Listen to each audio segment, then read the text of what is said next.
যারা আল্লাহর পথে চলে, আল্লাহর কথা বলে, আল্লাহকে ভালোবেসে সপেছে জীবন, তাদের কিসের ভয়, কে করে পরাজয়। শহীদি তামান্নাতে নাচে তার মন। ঠিক না বা ঠিক? যারা আল্লাহর পথে চলে, আল্লাহর কথা বলে, আল্লাহকে ভালোবেসে সপেছে জীবন, তাদের কিসের ভয়, কে করে পরাজয়। শহীদি তামান্নাতে নাচে তার মন। হাসনা হেনার ঘ্রাণে ভোলে না হৃদয় তার, কালেমার মেষ মাখা হৃদয়ে রয়েছে যার। হাসনা হেনার ঘ্রাণে রয়েছে হৃদয় যার, কালেমার মেষ মাখা হৃদয় রয়েছে তার।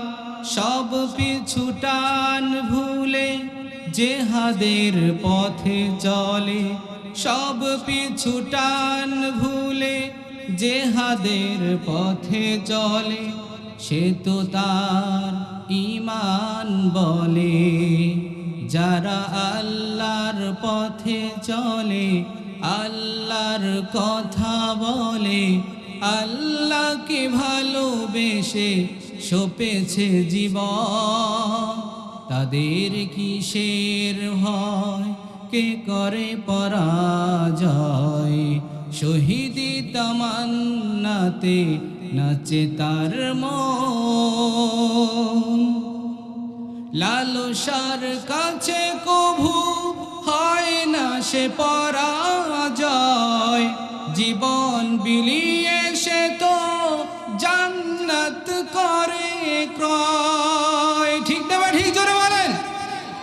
লালসার কাছে কভু হয় না সে পরাজয়, জীবন বিলিয়ে সে তো জান্নাত করে ক্রয়। মৃত্যুর মুখোমুখি দাঁড়িয়েও যারা সুখী, মৃত্যুর মুখোমুখি দাঁড়িয়েও যারা সুখী, এসো আজ তাদের দলে। যারা আল্লাহর পথে চলে, আল্লাহর কথা বলে, আল্লাহকে ভালোবেসে সপেছে জীবন, তাদের কিসের ভয়, কে করে পরাজয়।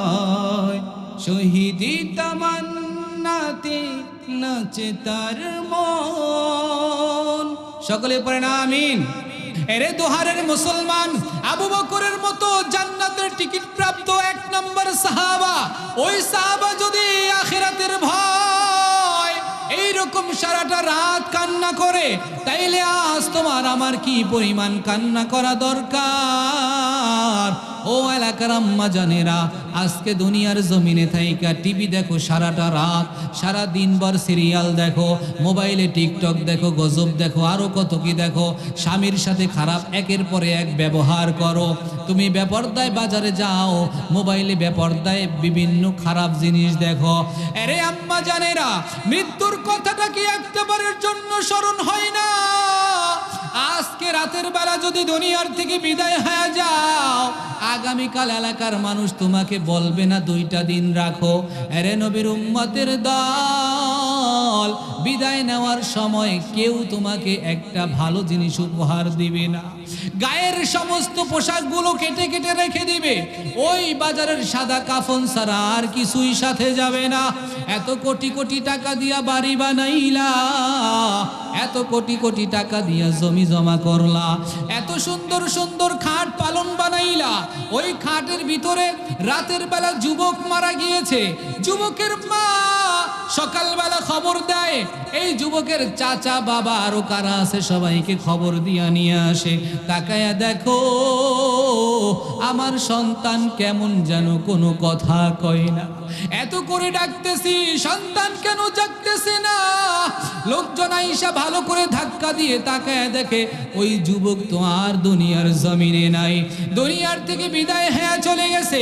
এরে এলাকার মুসলমান, আজ রাত বিদায় হলে কালকে তোমার বন্ধু মোবাইল থেকে তোমার নাম্বারটা ডিলিট করে দিবে। বন্ধু বলবে ও তো মারা গেছে, আর ওর সাথে যোগাযোগ করা যাবে না, নাম্বার রেখে কি লাভ? এরে মুসলমান ইমানদার, আজকে থেকে অন্তরের মাঝে আখেরাতের চিন্তা ঢোকাও, আখেরাত নিয়ে ফিকির করো। সাহাবায়ে কেরাম আখেরাত নিয়ে ফিকির করে করে সারাটা রাত কান্না করলেন। আমাদের একটা সমস্যা কি, যেটা আমাদের আখেরাতে কাজে লাগবে সেটাকে আমরা গুরুত্ব কম দেই, যেটা দুনিয়ায় কাজে লাগবে সেটাকে গুরুত্ব বেশি দেই। কথাটা কি ভুল বললাম? আপনি একটু চিন্তা করে দেখেন, আপনার ঘরে ছোট্ট একটা সোনামণি বাচ্চা আছে। এই বাচ্চাটা ছোটবেলা আমরা যা দেখেছি, আপনারা আরো বেশি দেখেছেন, আগে মক্তবে যাইতো, ঠিক না? কোরআন শিখতো, আলিফ লাম পর্যন্ত মুখস্থ, সূরা বাকারা, ইয়াসিন, সূরা কিয়া, এরকম বিষয়গুলো অনেক কিছু মুখস্থ থাকতো। এখন আর মক্তবে দিতে চায় না, সকাল থেকেই কেজি আসেনি, বিশাল এক ব্যাগ ধরাইয়া দিছে পিঠের ভিতরে উঠে, তারপরে স্কুলে। এ বাচ্চা আল্লাহ, সুবহানাল্লাহ, আলহামদুলিল্লাহ, লা ইলাহা ইল্লাল্লাহ, কালিমা তয়্যিবা, কালিমা শাহাদা, আত্তাহিয়াতু, দুরূদ শরীফ, দোয়া মাসুরা, নামাজের শুরু থেকে শেষ পর্যন্ত এগুলো শিখতো। এখন যে স্কুলে চলে গেছে, এখন আর তার ভিতরে এই চেতনাই নাই, কারণ স্কুলে তারা এগুলো পড়াবে না। এই বাচ্চাটা বড় হওয়ার পরে আপনারাই বলেন, সে কি আখেরাতের সামানা তৈয়ার করতে পারলো? কবরে যাওয়ার পরে এই বাচ্চা কি উত্তর দিবে? আপনি আমি আমরা যারা আছি, আমাদের প্রত্যেকের হালাত কিন্তু এটাই আজকে। আমি আমার বাচ্চার জীবন নষ্ট করতেছি। আমি বলি না স্কুলে পড়াইবেন না, স্কুলের বিরুদ্ধে আমি না, স্কুলের পক্ষে। স্কুল, কলেজ, ইউনিভার্সিটি এগুলো দরকার, ইঞ্জিনিয়ার হওয়া দরকার, ডক্টর হওয়া দরকার, প্রফেসর হওয়া দরকার। তবে শুরুতে একটু দিনের শিক্ষা যদি সে পেয়ে যায়, তো সে যদি বড় একজন ডাক্তারও হয়, তো তাহলে তার কাছে রোগীরা যখন সিরিয়াল দিবে, দিনের বুঝ থাকার কারণে সিরিয়াল মেনটেন না করে কেউ যদি তার সামনে চলে আসে, তাকে সে অগ্রাধিকার দিবে না, বলবে এটা জায়েজ নাই, তুমি পিছনে দাঁড়াইছো, পিছনে আসছো, পিছনেই থাকো, এই কথাটা সে বলবে। আর দিনের বুঝ না থাকার কারণে পিছনে সিরিয়ালে আইসা টাকা দিয়া তারপরে সামনে আইসা সিরিয়াল নিয়ে জায়গা, যেটাকে আমরা বলি কি সুনীতি না দুর্নীতি, কি বলেন আপনারা? এইগুলা কি আছে না নাই? আছে। যদি কোরআনের জ্ঞান থাকে এগুলো করবে না। এজন্য যেটা বলছিলাম, মাস হচ্ছে শাবান মাস, 3 তারিখ আরবি। একটা জিনিস ভেবে দেখেন, আমার পয়গম্বর সাল্লাল্লাহু আলাইহি ওয়াসাল্লামের জবানের ভাষা কি? আরবি। এবং স্বয়ং আল্লাহ রাব্বুল আলামিনের কুদরতি জবানের ভাষা আরবি, কোরআনের ভাষা আরবি, মৃত্যুর পরে কবরে সওয়াল জবাব আরবি, হাসরের ময়দানে উঠবেন সেখানে আরবি, জান্নাতে যদি আল্লাহ নসিব ফরমায় জান্নাতে যাবেন সেখানকার ভাষা আরবি। সব মেইন পয়েন্টগুলো আরবি। আর এখন আমাদের কাছে ধরায় দিছে ওই ইংরেজের লাল চামড়াওয়ালা কুত্তার সন্তান যেগুলো, এই বেঈমানের বাচ্চারা আমার দেশের আরবি উঠায় দিয়া ইংরেজি ধরায় দিছে। ঠিক না ঠিক জোরে বলেন? বাংলাদেশে পৃথিবীর মধ্যে 228টা রাষ্ট্র রয়েছে, এর মধ্যে এমন কোনো দেশ খুঁজে পাবেন না যে দেশে ভাষার জন্য মানুষ আন্দোলন করেছে এবং শহীদ হয়েছে এবং ভাষার জন্য মানুষ প্রাণ দিয়েছে, যুদ্ধ করেছে, এরকম কোনো নজির নাই। একমাত্র বাংলাদেশ, সেই বাংলা ভাষার হতে পারে না। আরবিটা না বাদ দিলাম, কি বাংলা মাসে গণনা হয়? ইংরেজি। যাই হোক, এটা আমার বলা উদ্দেশ্য ছিল না, এটা বললাম এই জন্য শাবান মাস সামনে আমাদের বিশেষ কিছু দিন আসতেছে। একটা হলো 15ই শাবান, যেটাকে আমরা শবে বরাত বলি, ঠিক না? এটা আসতেছে, হাদিসের মধ্যে আসছে ইয়াত্তালিউল্লাহু আজ্জা ওয়া জাল, আল্লাহ রাব্বুল আলামিন এই শবে বরাতের রাত্র যেই দিন শুরু হয় এই দিন আল্লাহ তাআলা উদিত হয়। ইয়াত্তালিউ উদিত হওয়া, আজ্জা ওয়া জাল আল্লাহ তাআলা, ইয়াত্তালিউল্লাহু আজ্জা ওয়া জাল আল্লাহ তাআলা উদিত হয় ইলা খালকিহি, তার সমস্ত সৃষ্টিজীবের দিকে তিনি রহমতের দৃষ্টিতে তাকায়। ফি লাইলাতিন নিসফি মিন শাবান, এই শাবান মাসের 14 তারিখ গিয়ে দিবাগত রাত যেটা, এটাকে বলা হয় ফি লাইলাতিন নিসফি মিন শাবান। এই রাতের বেলা সমস্ত মাখলুকের দিকে আল্লাহ তাআলা তার রহমতের নজর দেয়। ফায়াগফিরু লিজামিই খালকিহি, হাদিসের ভাষা এটা, আল্লাহ তাআলা তার সমস্ত মাখলুককে ক্ষমা করিয়া দেয়। সুবহানাল্লাহ। তবে 2 শ্রেণীর লোককে আল্লাহ তাআলা ক্ষমা করে না। কয় শ্রেণীর লোককে? ইল্লা লিমুশরিকিন আও মুশাহিন। 1 নম্বর হলো যেই ব্যক্তি আল্লাহর সাথে শিরিক করে। কি করে ভাই?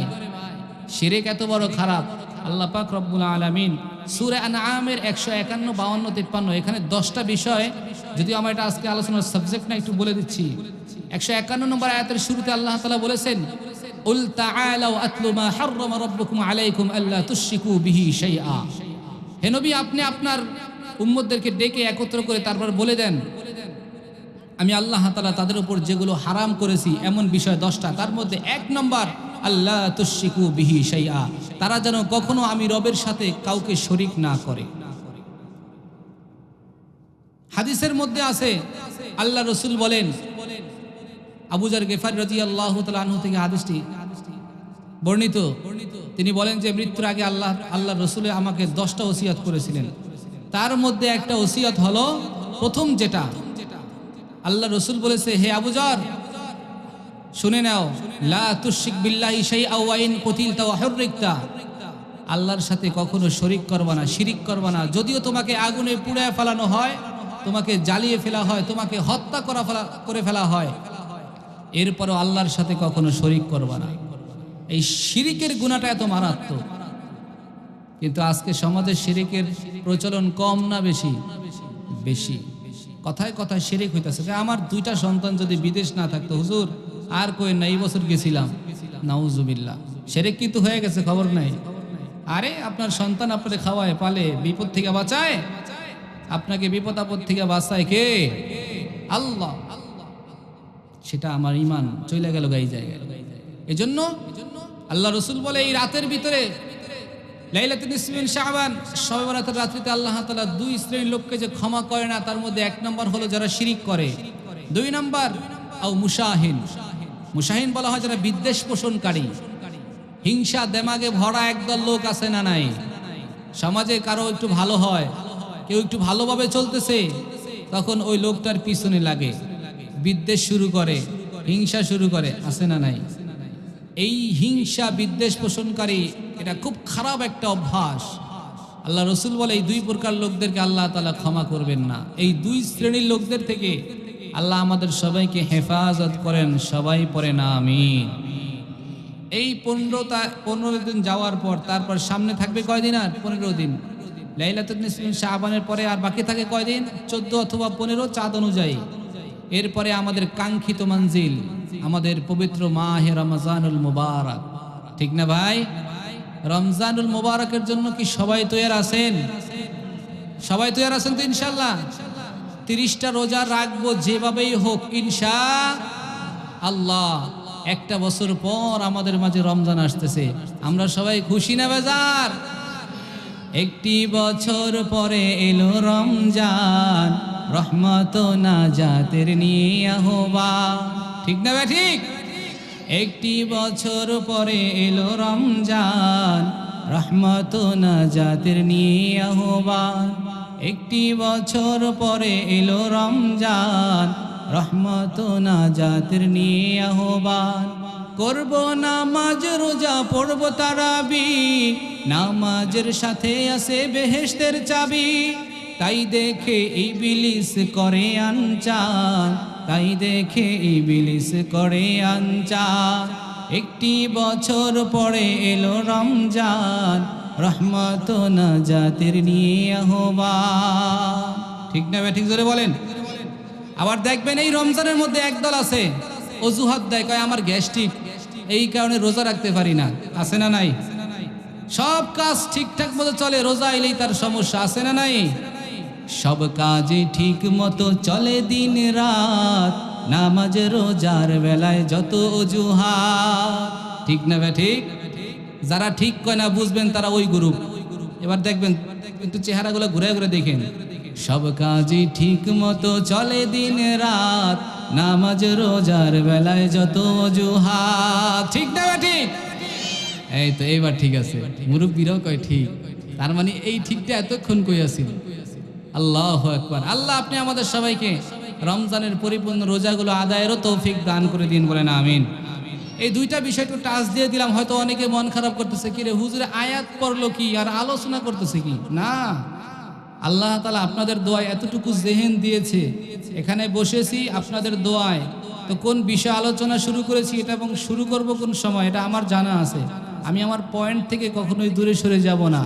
আমি শুরু করেছি সূরা বাকারার আয়াত, মনে আছে তো? সূরা বাকারার ভিতরে আল্লাহ রাব্বুল আলামিন প্রথমে চ্যালেঞ্জ ঘোষণা করেছেন, তারপরে আল্লাহ তাআলা মুত্তাকি বান্দাদের কিছু গুণ বর্ণনা করেছে। আজকে আমরা সেই গুণ সম্পর্কে আলোচনা করব। আর আমি যে হাদিস তেলাওয়াত করেছি, হাদিসের ভিতরে আল্লাহ রসুল এখানে 5টা নসিহা করেছে আমাদেরকে। তো আলোচনার কোরআনের যে আয়াত এখানেও 5টা বিষয় রয়েছে, আর হাদিসের যেই অংশ এখানেও 5টা বিষয়। 5 আর 5 দোহারের মানুষ দেখবো অঙ্ক জানেনি। 5 আর 5 কত হয়? 5 আর 5 কত হয়? নাই, ফেল করছে। এটা উত্তর হবে 3টা। এই তো এই কিছুটা পারছে। 5 5 এ 55, 5 5 এ যোগ করলে 10, 5 5 এ বিয়োগ করলে 0। উত্তর হবে 3টা। তাইলে আপনি বুদ্ধিমান, নাহলে আটকে যাবেন। দেখেন বিয়ে বাড়িতে অনেক সময় দুলাবাড়ি আটকে বিভিন্ন মানে টুকটাক যে প্রশ্নগুলো করে, একবারে কমন বুঝতে, কিন্তু ভিতরে অনেক প্যাচ আছে না নাই? দেখ আপনাদের উত্তর ঠিক আছে। আল্লাহ পাক রব্বুল আলামিন বলেন, আলিফ লাম মিম যালিকাল কিতাবু লা রাইবা ফীহি হুদাল লিল মুত্তাকিন। আলিফ লাম মিম, এখানে 3টি অক্ষর রয়েছে। এই 3টি অক্ষরের ভিতরে আল্লাহ রাব্বুল আলামিন এমন কিছু বিষয় লুকায় রেখেছেন, যেই বিষয়টা আল্লাহ পাক রব্বুল আলামিন আমার পয়গম্বরের মাধ্যমে কাফের মুশরিকের দাঁত ভাঙা একটা জবাব, যেই জবাবটা এই 3 অক্ষরের ভিতরে লুকায়িত। পয়গম্বর যখন দাওয়াতের আমল করে মক্কার ভিতরে, কাফের বেঈমানের দল আয়েশা বলে, মুহাম্মদ তুমি কোরআন বানায় বানায় বলো, এটা তোমার রবের কোরআন না। আল্লাহ আলিফ লাম মিম এটা নাজিল করে আমার পয়গম্বরকে বললেন, পয়গম্বর যারা বলে আপনি বানায় বানায় বলেন, তাদেরকে বলেন এই আলিফ লাম মিমের অর্থ কি। যদি ওরা বলতে পারে তাইলে ওরা সাকসেস, যদি বলতে না পারে তাইলে আপনি সাকসেস। পয়গম্বর আরবি সাল্লাল্লাহু আলাইহি ওয়াসাল্লাম মক্কার জমিনে যে বেঈমানের দল আমার পয়গম্বরকে আয়েশা বলতো, এই কোরআন আপনি বানায়া বানায়া বলতেছেন। আল্লাহর রাসূল তাদের সামনে বলতেন আলিফ লাম মিম, এইটার অর্থ কি তাইলে তুমি আমাকে বলে দাও। সাথে সাথে ওরা একেবারে হতভম্ব হয়ে যাইত, কিছুই বলতে পারতো না। এক পর্যায়ে বেঈমান সব এক হয়ে গেছে, কোনোভাবেই মুহাম্মদের সাথে পারে না। তৎকালীন সময় বড় একজন কবি ছিল, যার নাম হলো লাবিব। লাবিব বড় সুন্দর সুন্দর আরবি সাহিত্য জানতো। লাবিবকে বলে, ভাই মুহাম্মদের সাথে কোনোভাবেই পারতেছি না, তুমি মুহাম্মদকে যে কোনোভাবেই হোক দুর্বল বানাইবা। মুহাম্মদ যেমন সূরা বলে তুমি তার বিপরীত সূরা বানায়া মুহূর্তে দেখাইবা, পারবানি? তো বিশাল টাকা দেব তোমাকে। লাবিবকে পারবো, চলেন। লাবিবকে নিয়ে আবু জাহেল, উতবা, সাহেবা সবাই রওনা হয়ে গেছে। নবীর দরবারে আয়েশা বলে, ও পয়গম্বর আপনি কোন কোরআন পড়েন, কোন কালাম পড়েন, ওই কালামের সাথে আমাদের চ্যালেঞ্জ। লাবিবকে বলে, মুহাম্মদের কালাম তুমি আগে শুনবা, তারপরে তার বিপরীত একটা বানায়া দেখাইবা। লাবিব বলল, আপনি যে কোরআন পড়েন ওইরা একটা সূরা আমার সামনে তেলাওয়াত করেন। আমার পয়গম্বর 114 সূরার ভিতরে সবচেয়ে ছোট্ট সূরাটা তেলাওয়াত শুরু করে দিয়েছে, ইন্না আ'তাইনাকাল কাউসার। বড় সূরাটা নবী শুরু করে নাই, এর মধ্যেও কারণ রয়েছে। আল্লাহ পাক রব্বুল আলামিন গোটা 30 পারা কোরআনুল কারীম যখন নাজিল করেছেন, এই কোরআনের ভিতরে এমন এক মুআজিজা ঢুকে দিয়েছে, বড় আর ছোট নাই, যেই সূরাই পড়ে এর ভিতরে আলাদা একটা পাওয়ার দিয়েছেন। কি? আল্লাহর পয়গম্বর সূরা কাউসার তেলাওয়াত শুরু করে দিলেন। যখন তেলাওয়াত শুরু করেছে রে ভাই, সঙ্গে সঙ্গে ওই লাবিবের অন্তরের মাঝে কোরআনের একটা মুহাব্বত অটোমেটিক চালু হয়ে গেছে। সুবহানাল্লাহ। যেই লাবিবকে আনছে মুহাম্মদের বিপক্ষে দাঁড় করাতে, ওই লাবিবের অন্তরের মাঝে কোরআনের মুহাব্বত চালু হয়ে যাইতেছে। আসলে কোরআনের মুহাব্বত চালু করে দেয় কি? আল্লাহ তাআলা সূরা আনফালের ভিতরে বলেন, ওয়াইযা তুলিয়াত আলাইহিম আয়াতুহু যাদাতুহুম ঈমানা। আল্লাহ বলে, বান্দা আমি এই যে কোরআন তোমাদের কাছে পাঠাইলাম, এই কোরআন যদি কেউ সুন্দর মতো তেলাওয়াত শুরু করে দেয়, এই কোরআনটা এমন এক দামি কোরআন, তেলাওয়াত করার সাথে সাথে আল্লাহ বলে আমি আল্লাহ নিজে তার ঈমান আগের থেকে কোটি গুণে বাড়ায়া দেই। তাইলে এই কোরআনের পাওয়ার আছে না নাই? কোরআন যখন নবী তেলাওয়াত করতেছে, রেখাপাত শুরু হয়ে গেছে লাবিবের অন্তরের মাঝে। আমার পয়গম্বর যখন তার সুললিত কণ্ঠে তেলাওয়াত করতেছে রে ভাই, তেলাওয়াত শুনিয়া লাবিব পাগল হয়ে গেছে। লাবিব বলে, আমার জীবনে আমি এত সুন্দর সুন্দর আরবি সাহিত্য বানাইলাম, কিন্তু এত সুন্দর কালাম আমার জীবনেও আমি শুনি নাই। কোরআন শোনার পরে বলে, পয়গম্বর আমার আর জানতে বাকি নাই, এই কোরআন আপনার প্রতি আল্লাহ অবতীর্ণ করেছে। লাইসা হাদা কালামুল বাশার, এটা মানুষের বানানো কোনো কিতাব নয়। হাদা কালামুল্লাহ, এটা আমার রবের কালাম। ও পয়গম্বর, আপনি আমাকে কালেমা পড়ায়া মুসলমান বানায়া দেন। আমি আর আমার পূর্বের ধর্মে থাকতে চাই না, ওইটা বানোয়াট মিথ্যা ধর্ম। আপনি যে ধর্ম নিয়ে আসছেন এটাই হলো চূড়ান্ত সত্য ধর্ম। সুবহানাল্লাহ। নবীর বিরুদ্ধে দাঁড় করাইতে চাইছে, পক্ষে নিয়ে আসছে কে? আবু জাহেল, উতবা, সাহেবা, সবাই কি কয় জানেন? কয় মুহাম্মদ শেষ পর্যন্ত তোমারও জাদু করলো। বলেন নাউজুবিল্লাহ। আসলে জাদু না, কোরআনের পাওয়ার। কথা কয় না রে? আরেকটু সংক্ষেপে ছোট্ট একটা কথা বলি। আমার পয়গম্বর মক্কার জমিনে 13 বছর ছিলেন। 13 বছর দাওয়াত দেওয়ার পরে কেউ দাওয়াত গ্রহণ করে না। আল্লাহর পয়গম্বর তায়েফে গিয়েছিলেন, সেখানে মায়ের খাইলেন। আসার পথে উতবা, সাহেবা দুইজনের বাগানে, আঙ্গুর বাগানে রেস্ট করেছিলেন। সেখান থেকে নাখলা নামক জায়গায় 3 দিন অবস্থান করেছিলেন। ওই নাখলায় 3 দিন ছিলেন। তৃতীয় দিন যেইটা ছিল ফজরের নামাজ, আমার পয়গম্বর তেলাওয়াত শুরু করেছে। ফজরের নামাজে ইমাম সাহেব কিরাত একটু জোরে জোরে পড়ে, ঠিক না বে ঠিক? আমার মায়ার নবী, তার সাথে একজন মুক্তাদি ছিল, যায়েদ বিন হারেস, তার পালক পুত্র। নবীজি ফজরের নামাজে কোরআন তেলাওয়াত করতেছে মধুর সুরে। আল্লাহ তাআলা আমার নবীকে এমন একটা সুর দান করেছেন। আমরা জানি দাউদ পয়গম্বর দুনিয়ার জমিনে তার শ্রেষ্ঠ কণ্ঠ ছিল। দাউদ পয়গম্বর যখন জবুর কিতাবকে তিনি তেলাওয়াত করতেন, সাথে সাথে সাগরের মাছগুলো আইসা কিনারায় ভিড় জমায় যাইত তার মধুর তেলাওয়াত শোনার জন্য। আল্লাহু আকবার।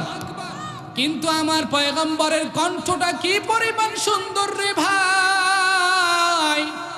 আল্লাহ তাআলা আমার পয়গম্বরের কণ্ঠটা এত সুন্দর বানাইছেন, দাউদ নবীর তেলাওয়াত শুনিয়া মাছ আইসা হাজির হয়ে যায়, আর আমার পয়গম্বরের তেলাওয়াত শুনিয়া আসমান থেকে জিন্নাতের দল আমার পয়গম্বরের সামনে হাজির হয়ে যায়। সুবহানাল্লাহ। ফজরের নামাজের তেলাওয়াত চালু করে দিলেন পয়গম্বর, আর আসমান দিয়ে ফেরেশতা যাই, আসমান দিয়ে জিন্নাতের দল যাইতেছিল। জিন্নাতের মধ্যে হেড কমান্ডার যিনি ছিল সে বলে, দাঁড়াও, আমরা এখানে কিসের জন্য একটা তেলাওয়াতের আওয়াজ পাই? ইন্না সামি'না কুরআনান আজাবা, আমি এই মুহূর্তে এক আশ্চর্য কোরআন শুনতে পেয়েছি, দাঁড়াও একটু দেখে লই এই তেলাওয়াতটা কে করে। জিন্নাতের দল সবাই জমিনে নেমেছে। জমিনে নামার পর তাকায় দেখে যে মুহাম্মাদুর রাসূলুল্লাহ জবান দিয়া তেলাওয়াত করে। নামাজ শেষ হওয়ার পরে এবার পয়গম্বরকে ডাক দিয়ে বলে, পয়গম্বর, আমাদের বুঝতে বাকি নাই, আপনি আখির জামানার নবী হইবেন, আপনি আখির জামানার পয়গম্বর। আমাদের সবাইকে, আমরা জিন্নাতের দল যারা আছি সবাইকে কালেমা পড়ায়া মুসলমান বানায়া দেন। সুবহানাল্লাহ। আসলে আপনাদের কি কষ্ট হচ্ছে? কষ্ট হচ্ছে ভাই? জিন্নাতের দল মুসলমান হয়ে গেছে। আমি ঘটনা তো এটা বলবো না, মূলত বলতেছিলাম কোরআনের পাওয়ার। কোরআনের পাওয়ার আছে না নাই? এই জন্য আল্লাহ বললেন, আলিফ লাম মিম যালিকাল কিতাবু লা রাইবা ফীহ। এই কোরআনটা এমন একটা কোরআন যেই কোরআনের ভিতরে বিন্দু পরিমাণ সন্দেহ নাই। সুবহানাল্লাহ। দুনিয়ার মানুষ ছোট্ট বই লেখে, সর্বশেষ পৃষ্ঠায় লিখে দেয়, আমার বইয়ে কোনো ভুল পাইলে আমাকে জানাইবেন, পরবর্তীতে আমি এটা সুন্দরভাবে শুধরাইয়া দিব।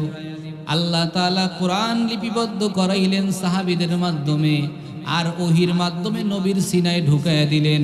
শুরুতেই আল্লাহ বললেন, যালিকাল কিতাব লা রাইবা ফীহ, এটা এমন এক কিতাব যেই কিতাবের মধ্যে বিন্দু পরিমাণ সন্দেহ নাই। সুবহানাল্লাহ। এরপরে আল্লাহ তাআলা এবার শুরু করলেন হুদাল্লিল মুত্তাকিন, এটা মুত্তাকিনদের জন্য হেদায়েত। তাইলে একটা জিনিস পরিষ্কার, এই কোরআন কাফেরদের জন্য হেদায়েত হবে? এই কোরআন একমাত্র মুত্তাকি। মুত্তাকি কারা? যারা আল্লাহ, যাদের অন্তরে আল্লাহর ভয় আছে। কি কথা বলেন, ঠিক না ঠিক? যাদের অন্তরে আল্লাহর ভয় নাই তারা কি মুত্তাকি নাকি? তারা হচ্ছে শয়তানের বন্ধু, ঠিক না ঠিক? আমরা এখানে যারা আছি আমাদের অন্তরে একমাত্র দুনিয়ার কারো ভয় নাই, একজনের ভয় আমাদের অন্তরে, তিনি কে? যাদের হৃদয় আছে আল্লাহর ভয়, তারা কভু পথ ভুলে যায় না। আল্লাহর প্রেম ছাড়া এই দুনিয়ায় কারো কাছে কোনো কিছু চায় না, ঠিক না ঠিক? রাতের আধারে যারা সিজদাতে রয়, দু চোখের অশ্রুতে নদী যেন বয়। রাতের আধারে যারা সিজদাতে রয়, দু চোখের অশ্রুতে নদী যেন বয়। ছলনার হাত ছানি যতই আসুক, পিছনে ফিরেও তাকায় না। যাদের হৃদয় আছে আল্লাহর ভয়, তারা কভু পথ ভুলে যায় না। আল্লাহর প্রেম ছাড়া এই দুনিয়ায় কারো কাছে কোনো কিছু চায় না। আমরাও সব সময় আমাদের কোনো জিনিস প্রয়োজন হইলে আমরা চাইবো কার কাছে? আল্লাহ জানিয়ে দিলেন হুদাল্লিল মুত্তাকিন, এই কিতাব হলো মুত্তাকিনদের জন্য হেদায়াত। এবার মুত্তাকি কারা? আল্লাহ তাআলা কিছু গুণ বর্ণনা করবে। দেখেন, আমাদের ভিতরে যদি গুণগুলা থাকে তাহলে আমি আপনি মুত্তাকি, যদি না থাকে আমি আপনি মুত্তাকি না। এক নাম্বার, আল্লাহ তাআলা বললেন হুদাল্লিল মুত্তাকিন আল্লাযীনা ইউমিনুনা বিল গায়ব। আল্লাহ বলে মুত্তাকিনদের এক নম্বর বৈশিষ্ট্য হলো তারা না দেখা জিনিসের উপরে ঈমান আনবে। আল্লাহকে আমরা কখনো দেখি নাই কিন্তু বিশ্বাস করি, জান্নাত দেখি নাই বিশ্বাস করি, জাহান্নাম দেখি নাই বিশ্বাস করি, আমরা আসমানের উপরে কি আছে দেখি নাই কিন্তু বিশ্বাস করি যে 7টা আসমান আছে, এরপরে আরশ কুরসি লৌহ কলম সব আছে, বিশ্বাস করি কি করি না? এটাই ঈমান। আল্লাহ জানায়া দিলেন গায়বের উপরে যারা ঈমান আনবে, আল্লাহ ভিন্ন আয়াতে জানায়া দিলেন উল্লা ইয়ালামু মান ফিস সামাওয়াতি ওয়াল আরদিল গায়বা ইল্লাল্লাহ। আল্লাহ পাক আমার পয়গম্বরকে বলে, ও পয়গম্বর, কুল হে নবী আপনি বলেন, লা ইয়ালামু মান ফিস সামাওয়াতি ওয়াল আরদিল গায়বা ইল্লাল্লাহ। আসমান এবং জমিনের ভিতরে যা কিছু রয়েছে এবং এর বাহিরে যা কিছু রয়েছে, এই সব কিছুর খবর একজন জানেন, তিনি কে? কিন্তু আমাদের সমাজে মোবাইল হারায় গেলে ভণ্ড বাবার কাছে যায়, আছে না নাই? এই আছে, একটা কিছু হারায় গেছে, অমুকে গণক যাইলে সব বের করে দিতে পারবে, এরকম কিছু মানুষ আছে না? নাউজুবিল্লাহ, পরে নাউজুবিল্লাহ। ঈমান আছে না গেছে? ওইটার কথা কয় না, আছে না গেছে? এজন্য সাবধান, গায়েবের খবর আল্লাহ ছাড়া কেউ জানে না, জানেনি? আরে আমাদের পয়গম্বর সাল্লাল্লাহু আলাইহি ওয়াসাল্লাম, যেই নবীরে আল্লাহ তাআলা সমস্ত নবীদের চাইতে দামি করে বানাইলো, ওই নবীরে পর্যন্ত আল্লাহ গায়েব জানতে দেন নাই। আর আপনার মতো একজন ছদ্মবেশী মানুষ আপনারে আল্লাহ গায়েব জানতে দিল, আপনি সব কইতে পারেন। মোবাইল কোন পর্যন্ত গেছে? 4 কিলোমিটার দূরে চলে গেছে গা, 4 কিলোমিটার দূরে চলে গেছে গা, আমার আয়ত্তের বাইরে, আমি আনতে পারবো না, তবে চুরি হয়েছে এটা আমি জানি। চিন্তা করছেন কি বাটপারের বাটপার। পয়গম্বর নামাজে দাঁড়িয়ে আছে, হঠাৎ পয়গম্বর ডান পায়ের জুতাটা খুলে ফেলে দিলেন। নামাজের ভিতরে সাহাবায়ে কেরাম সবাই জুতা খুলে ফেলে দিলেন। নামাজ শেষ করার পর আমার পয়গম্বর জিজ্ঞেস করে, সাহাবায়ে কেরাম তোমরা জুতা খুলে ফেললা কেন? সাহাবায়ে কেরাম বলে, পয়গম্বর আপনি খুলেছেন তাই আমরাও খুলে দিলাম। রসুল বলে, নামাজের ভিতরে আমার কাছে জিবরাইল আইসা কানে কানে জানাইয়া দিল, ও পয়গম্বর নামাজের একটা পবিত্র আমল,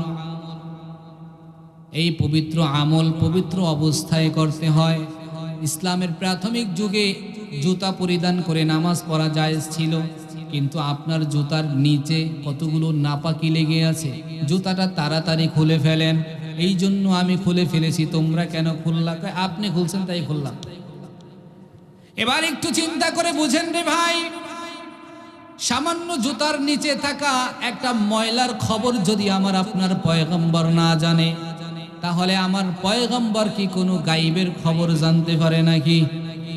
আমার পয়গম্বর যদি গায়েবের খবর না জানে, পৃথিবীর এমন কেউ নাই যেই গায়েবের খবর জানতে পারে। আছে? যেটা এরকম বলে ওটা ভণ্ড বাটপার, ওটাকে ধরে জুতা দিয়ে আগে 4টা পিটান দিবেন, ঠিক কিনা বলেন? যদি কয় আমার জুতা দিয়া তুমি কেন পেটাইলা, তখন উত্তর দিবেন, তোমার যে আমি জুতা দিয়া 4টা পিটান দিমু এটা কি তুমি আগে থেকে জানলা না? তুমি বলে গায়েব জানো, তাহলে তুমি আমারে তোমার কাছে আসতে দিলা, আগেই সরাইয়া রাখতা। উত্তর কিন্তু এখানেই শেষ। কথা ঠিক আছে? তো 1 নম্বর আল্লাহ জানায়া দিলেন, আল্লাযীনা ইউমিনুনা বিল গায়ব, ঈমানান বিগায়বের উপরে। 2 নম্বর ওয়া ইউকিমুনাস সালাহ, মুত্তাকি বান্দা যারা, তারা দুনিয়ায় থেকে নিজেও নামাজ পড়বে এবং অপরকেও নামাজ পড়ার দাওয়াত দিবে। নাকি শুধু নিজেই পড়বে, দাওয়াত কোনো দিবে না, এরকম বিষয়টা আমাদের মাঝে একটা ভুল আছে। এই যে নামাজ প্রতিষ্ঠিত কায়েম করা, যেটাকে আমরা বলি, এই নামাজ কায়েমের ব্যাখ্যাটা অনেকে ভুল করে, যে নামাজ কায়েম করা মানে হচ্ছে নিজে পড়বে না কিন্তু আরেকজনকে পড়ার কথা শুধু বলবে, এটা বলে নামাজ প্রতিষ্ঠিত করা। এটা কি নামাজ প্রতিষ্ঠিত করার অর্থ? না, সাবধান। নামাজ আগে নিজে পড়বে, তারপর অন্যদেরকে পড়ার জন্য উদ্বুদ্ধ করবে, ডাকবে, দাওয়াত দিবে, সময় মতো নামাজ পড়বে, অক্তর দিয়ে খেয়াল রাখবে, জামাতে আদায় করবে, সহি শুদ্ধভাবে পড়বে। এই সব মিলিয়ে হচ্ছে নামাজ কায়েম করা। আর হচ্ছে কি, নিজে না পড়ে আরেকজন কয়ে নামাজ পড়তে হয়, কাজ হবে জীবনে? সাবধান। এই জন্য নামাজ, আমার নামাজ যদি সুন্দর হয়ে যায়, পয়গম্বর বলেন এই নামাজ হবে তোমার জান্নাতের চাবি, মিফতাহুল জান্নাতিস সালাহ। এই হাদিস তো মক্তবের পোলাপান থেকে আপনারা শুনছেন, মিফতাহুল জান্নাতিস সালাহ। আল্লাহ রসুল বলে, শোনো, এই নামাজ হচ্ছে বেহেশতের চাবি। এখন বেহেশতের চাবি বলতে কি বুঝলেন? বেহেশতরা তালা মারা, একটা চাবি নিয়ে যাবো আর খুইলা ফেলামু, বিষয়টা কি এরকম? এরকম না। তালা চাবি যদিও হাদিসের ভাষায় আসছে, আমাদের দুনিয়ার সিস্টেমের তালা চাবি না। এটা হলো এইরকম, বর্তমান সময়ে যে স্মার্টফোনগুলো আছে এর ভিতরে সেন্সর ফিট করা আছে, দেখবেন যুবকরা ভালো বুঝবে। এরকম চেহারার কাছে আনলে অটোমেটিক স্ক্রিনে আলো জ্বলে ওঠে। এটা সেন্সরের সাথে ফিট করা। আগে বাটন চাপ দেওয়া লাগতো, তারপরে স্ক্রিনে আলো জ্বলতো। আর এখন চেহারার সামনে আসলেই চেহারার সাথে কানেকশন করা, চেহারা দেখলেই এটা অটোমেটিক আলো জ্বলবে। আরেকটা হলো ফেস লক, যেটা আছে ফেস দেখলে লক খুলে যায়, এটা সেন্সর বলা হয়। এখান থেকেই এবার নিয়ে আসেন যে আল্লাহ তাআলা জান্নাতটা এরকম ভাবে বানিয়ে রেখেছেন, দুনিয়ার যত মানুষ নামাজি হয়েছে, এই নামাজি মানুষগুলো যখন জান্নাতের সামনে যাইবে, সেন্সর ফিট করা, অটোমেটিক সামনে যাওয়ার সাথে সাথে এই নামাজি ব্যক্তিকে দেখে জান্নাতের গেটটা খুলে যাবে। সুবহানাল্লাহ। এটা হচ্ছে মিফতাহুল জান্নাতিস সালাহ। কথা বুঝে আসছে? এই জন্য আল্লাহ তাআলা বলে উতলু মা উহিয়া ইলাইকা মিনাল কিতাব ওয়া আকিমিস সালাহ ইন্নাস সালাতা তানহা আনিল ফাহশাই ওয়াল মুনকার ওয়ালা যিকরুল্লাহি আকবার। আল্লাহ বলে 21 নম্বর পারার ভিতরে আসছে সূরা আনকাবুত, একেবারে প্রথম নম্বর পৃষ্ঠা, উতলু মা উহিয়া ইলাইকা মিনাল কিতাব। হে নবী, আপনার প্রতি আমি যা অবতীর্ণ করেছি এটা আপনি একটু তেলাওয়াত করেন, অর্থাৎ কোরআন তেলাওয়াত করেন। এরপরে ওয়া আকিমিস সালাহ, নামাজ কায়েম করেন। কারণ কি? ইন্নাস সালাতা তানহা আনিল ফাহশাই ওয়াল মুনকার, নিশ্চয় নামাজ মানুষকে অশ্লীল এবং ফাহশা এবং মুনকার দুই ধরনের গৃহীত বড় বড় কাজ, বড় বড় ফাহশা যেই কাজ, বড় বড় গুনাহের কাজ, এই দুই ধরনের গুনার কাজ থেকে নামাজ মানুষকে বাঁচায়া দেয়। সুবহানাল্লাহ। এই জন্য নামাজটা একটু সুন্দর করা চাই। সাহাবায়ে কেরামের জীবনীতে পাওয়া যায় তারা নামাজের জন্য নিজের চক্ষু পর্যন্ত বিসর্জন দিয়েছেন, তারপর নামাজ তারা এক ওয়াক্ত ছাড়বে এটা রাজি হয় না। ইবনে আব্বাস রাদিয়াল্লাহু তাআলা আনহু, আব্বাস রাদিয়াল্লাহু তাআলা আনহু হচ্ছে রাইসুল মুফাসসিরিন, তার ছেলে হচ্ছে ইবনে আব্বাস, যেহেতু তার ছেলে, তার ছেলের একটা ওয়াকিয়া পাওয়া যায়। তিনি শেষ বয়সে বুড়া হয়ে গেছিলেন, তো এক পর্যায়ে তার চক্ষুটা এমন একটা রোগ হয়েছে, তৎকালীন সময় ডাক্তার বলেছিল যে আপনার চোখের চিকিৎসা করলে আপনি সুস্থ হবেন, তবে আপনি কয়েকদিন নামাজ পড়তে পারবেন না।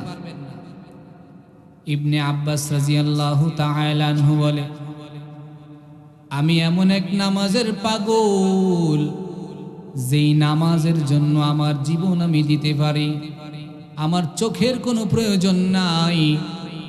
যেই চোখের কারণে আমার নামাজ পড়া যাবে না, ওই চোখ আমার জন্য দরকার নাই। সুবহানাল্লাহ। চিকিৎসার করে নাই, এরে কয় না নামাজ। আজকে আপনি আমি নামাজ পড়ি, দাঁড়াই মশা পড়ছে, ঠাস করে পিটান দেয় একটা, কি আছে না নাই? নামাজে দাঁড়াইছে সামনের কাতারে, ক্যালেন্ডারে নামাজের সময়সূচি, জোহরের নামাজ কয়টায়, আসরের নামাজ কয়টায়, সব পড়া শেষ, নামাজের ভিতরে পড়া সব শেষ। ও এশার নামাজ 8:30টায় করছে হুজুরে, কালকে দেখলাম যে 8টায়, 15 মিনিট ভিতরে ভিতরে কইতাছে নামাজের ভিতরে ভিতরে নামাজ। এই যে নামাজ, আবার নামাজে বৈশা বৈশা ব্যবসা বাণিজ্যের হিসাব কিতাব সব শেষ, আছে না নাই? এই নামাজ দিয়া কি হবে? সাবধান, আমার নামাজ যেন নামাজের মতো হয়। আর মা বোনরা আছে দেখবেন, সকাল থেকে কাজ করতে করতে করতে করতে একেবারে আসর ঠেকায়, 3:30টা কয় জোহরের শেষ ওয়াক্ত কোন সময়, শেষ ওয়াক্তে যায় গোসল টোসল করে উঠে আসা কোন রকম নামাজে যায়। এই যে এইভাবে নামাজগুলো পড়ে, এই নামাজের জন্য কি আসছে জানেন? ফাওয়াইলুল লিল মুসাল্লিন, নামাজের জন্য ওয়াইল দোজক। আল্লাহ বলছে কোন নামাজ, যেই নামাজিরা নামাজে গাফলতি করে, অলসতা করে, ঠিকঠাক মতো টাইম মতো নামাজ পড়ে না, এই নামাজ হাসরের ময়দানে আল্লাহ নামাজের মুখে এরকম ময়লা কাপড়ের মতো পেঁচায় তার মুখে মেরে দিবে, নে তোর নামাজ তুই নে, আমার দরকার নাই। সবাই পড়বেন না নাউজুবিল্লাহ? এই জন্য নামাজ সুন্দর করবেন তো ইনশাআল্লাহ। 2 রাকাত নামাজের একটা ফজিলত বলবো আপনাদের সামনে, দেখবো আপনাদের নামাজের স্পৃহা আগ্রহটা কিরকম বাড়ে। বড় বড় 4 ফেরেশতা, তার মধ্যে একজন নাম হযরতে জিবরাইল আলাইহিস সালাম। আল্লাহ ওনাকে যেই দিন বানাইছেন, ওনার 2 পাশে পাখা দিয়েছিল। কয়শো পাখা জানেন? মাশাআল্লাহ, এই তো কয়শো পাখা, 600 নূরের পাখা দিয়েছে জিবরাইলকে। তো 600 পাখা দেখা জিবরাইল বেশ খুশি হয়ে গেছে। ডানে বামে তাকায় দেখি এত সুন্দর পাখা দেখা আল্লাহকে জিজ্ঞাসা করে, আল্লাহ তুমি কি আমার চাইতে সুন্দর করে এখনো কাউকে বানাইছো? আল্লাহ কয় এখনো পর্যন্ত তোমার চাইতে সুন্দর করে কাউকে বানাই নাই। জিবরাইল এই কথা শুনিয়া খুশির কারণে নামাজে দাঁড়ায় গেছে। প্রথম রাকাত নামাজে 20,000 বছর দাঁড়ায় রয়েছে, দ্বিতীয় রাকাত নামাজে 20,000 বছর দাঁড়ায় রয়েছে। 2 রাকাত নামাজে কয় বছর দাঁড়াইলো? কয় বছর? 2 রাকাত নামাজে 40,000 বছর দাঁড়ায় কাটায় দিছে জিবরাইল। আল্লাহ পাক বলে, জিবরাইল 40,000 বছর 2 রাকাত নামাজে তুমি দাঁড়ায় রইলা। এ জিবরাইল, তুমি তো জানো না আখেরি জামানায় আমি আমার একজন পয়গম্বরকে পাঠাইব, মুহাম্মদ। ওই নবী এত দামি নবী, যেই নবীর পরে আর কোনো নবী আসবে না। যেই নবী সমস্ত নবীদের নবী, নবীর কিছু গুনাহগার উম্মত থাকবে।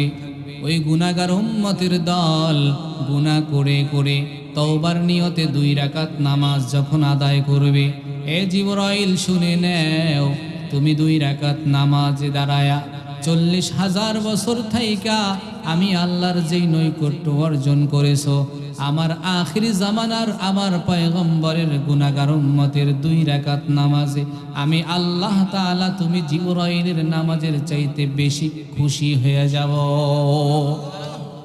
আখিরি জামানায় কারা? এই আমাদের কথা বলছে। জিবরাইল ডাক দিয়া বলে, আল্লাহ, বুঝতে পেরেছি আমার নামাজের চাইতে মর্তবা আখিরি জামানার উম্মতের নামাজ। তবে জানতে চাই, ওই আখিরি জামানায় যে উম্মতেরা নামাজ পড়বেন তাদের নামাজের বিনিময়ে তাদেরকে কি উপহার দিবেন সেটা একটু জানতে চাই। আল্লাহ তাআলা বলে, জিবরাইল, সেটাও কি তোমার জানতে মনে চায়? ও জিবরাইল, শুনে নেও, আমি আল্লাহ তাআলা একে একে 8টা জান্নাত বানাইছি। কয়টা জান্নাত? 8টা জান্নাতের মধ্যে একটা জান্নাতের নাম জান্নাতুল মাওয়া। আবার এই মাওয়ানা কিন্তু যাইতে হইতেছে পরে পদ্মা সেতু মাওয়া, এই মাওয়ানা। জান্নাতুল মাওয়া নামে একটা জান্নাত আমি আল্লাহ বানাইলাম। এ জিবরাইল, আমার হাবিবের উম্মতের 2 রাকাত নামাজের বিনিময় আমি আল্লাহ খুশি হয়ে আমার ওই বান্দা বান্দীদেরকে 2 রাকাত নামাজের বিনিময়ে তাদেরকে জান্নাতুল মাওয়াটা উপহার দিয়ে দিলাম। জিবরাইল ডাক দিয়ে বলে, ও আল্লাহ, ওই জান্নাতুল মাওয়াটা দেখতে কেমন? যদি আপনি আমাকে একটু অনুমতি দিতেন তাহলে আমি একটু ভিতরে যাইয়া ঘুইরা ঘুইরা দেখে আসতাম। আল্লাহকে আবার দেখতেও মনে চায়, যা অনুমতি দিয়া দিলাম। জিবরাইল জান্নাতুল মাওয়ার নিচতলায় গিয়ে ওই যে 600 পাখা ছিল, মনে আসেনি? 2টা পাখা মাত্র এইভাবে খুলছে, বাকি 598টা পাখা ভিতরে। 2টা পাখা দিয়া জিবরাইল উড়তে শুরু করেছে। উড়তে উড়তে 3000 বছর পর্যন্ত উড়েছে। ওই 2টা পাখা বন্ধ, বাকি অন্য 2টা ব্যবহার। আবার 3000 বছর ওই 2টা বন্ধ, আবার 2 পাখা শুরু হয়ে গেছে। এইভাবে 600 পাখা ব্যবহার করা শেষ। 2 পাখায় 3000 বছর, 2 পাখায় 3000, 2 পাখায় 3000, এইভাবে 600 পাখা ব্যবহার করে জিবরাইল ক্লান্ত হয়ে গেছে। জান্নাতের ভিতরে একটা বৃক্ষের নিচে জিবরাইল বসে এবার মাওলার কুদরতি পায় আবার সিজদায় পড়ে গেছে। সিজদা থেকে মাথা উঠাইয়া বলে, আল্লাহ, আমার মনে হয় জান্নাতুল মাওয়ার আমি 3 ভাগের 1 ভাগ মনে হয় আসছি। আল্লাহ সাথে সাথে জিবরাইলকে ধরলেন, এ জিবরাইল, এই কথাটা তুই কেন বললি? এমন কথা আমি আল্লাহ পছন্দ করি না। ওই যে পূর্বে বলেছিলাম, গাইবের খবর সব জানে আমার আল্লাহ, গাইবের খবর কেউ জানে না। আরে জিবরাইল, গাইবের খবর তো আমি আল্লাহ নবীকেও জানতে দেই নাই। তুই জিবরাইল কেমনে বললি তুই 3 ভাগের 1 ভাগ আসছো? এই কথাটা আমার পছন্দ হয় নাই। জিবরাইল ডাক দিয়ে বলে, আল্লাহ, আমার ভুল হয়ে গেছে, আমাকে ক্ষমা করে দেন। আল্লাহ, আপনি জানায় দেন আমি কোন পর্যন্ত এসেছি। আল্লাহ বলে, জিবরাইল, তোমাকে পাখা দিয়েছিলাম 600 পাখা। আরে জিবরাইল, তোমাকে যদি আরো 600 পাখা দেওয়া হয় তোমার পাখা হবে 1200। তোমার বর্তমানে যেই পরিমাণ শক্তি রয়েছে এর চাইতে দ্বিগুণ শক্তি যদি আমি আল্লাহ তোমাকে দান করে দেই, এর জিবরাইল দ্বিগুণ পাখা নিয়া, দ্বিগুণ শক্তি নিয়া একাধারে যদি 3000 বছর পর্যন্ত উঠতে থাকো, আমি আল্লাহ পাক আমার উম্মতের ওই আমার হাবিবের পেয়ারা উম্মতের জন্য 2 রাকাত নামাজের বিনিময়ে যেই জান্নাতটা দান করে দিলাম, ওই জান্নাতের 10 ভাগের 1 ভাগও তুমি যাইতে পারবা না। তাইলে কত বড় ওই জান্নাত! 2 রাকাত নামাজের বিনিময়ে যদি এত বিশাল এক জান্নাত আল্লাহ আপনাকে আমাকে উপহার দেয়, তাইলে একটাবার চিন্তা করে দেখেন, সবচেয়ে বড় জান্নাত যেটার নাম হলো জান্নাতুল ফিরদাউস, ওই জান্নাতটা আল্লাহ কত বড় করে বানায় রাখছে। ওই জান্নাতের নিয়ামত রাজি কি পরিমাণ হবে।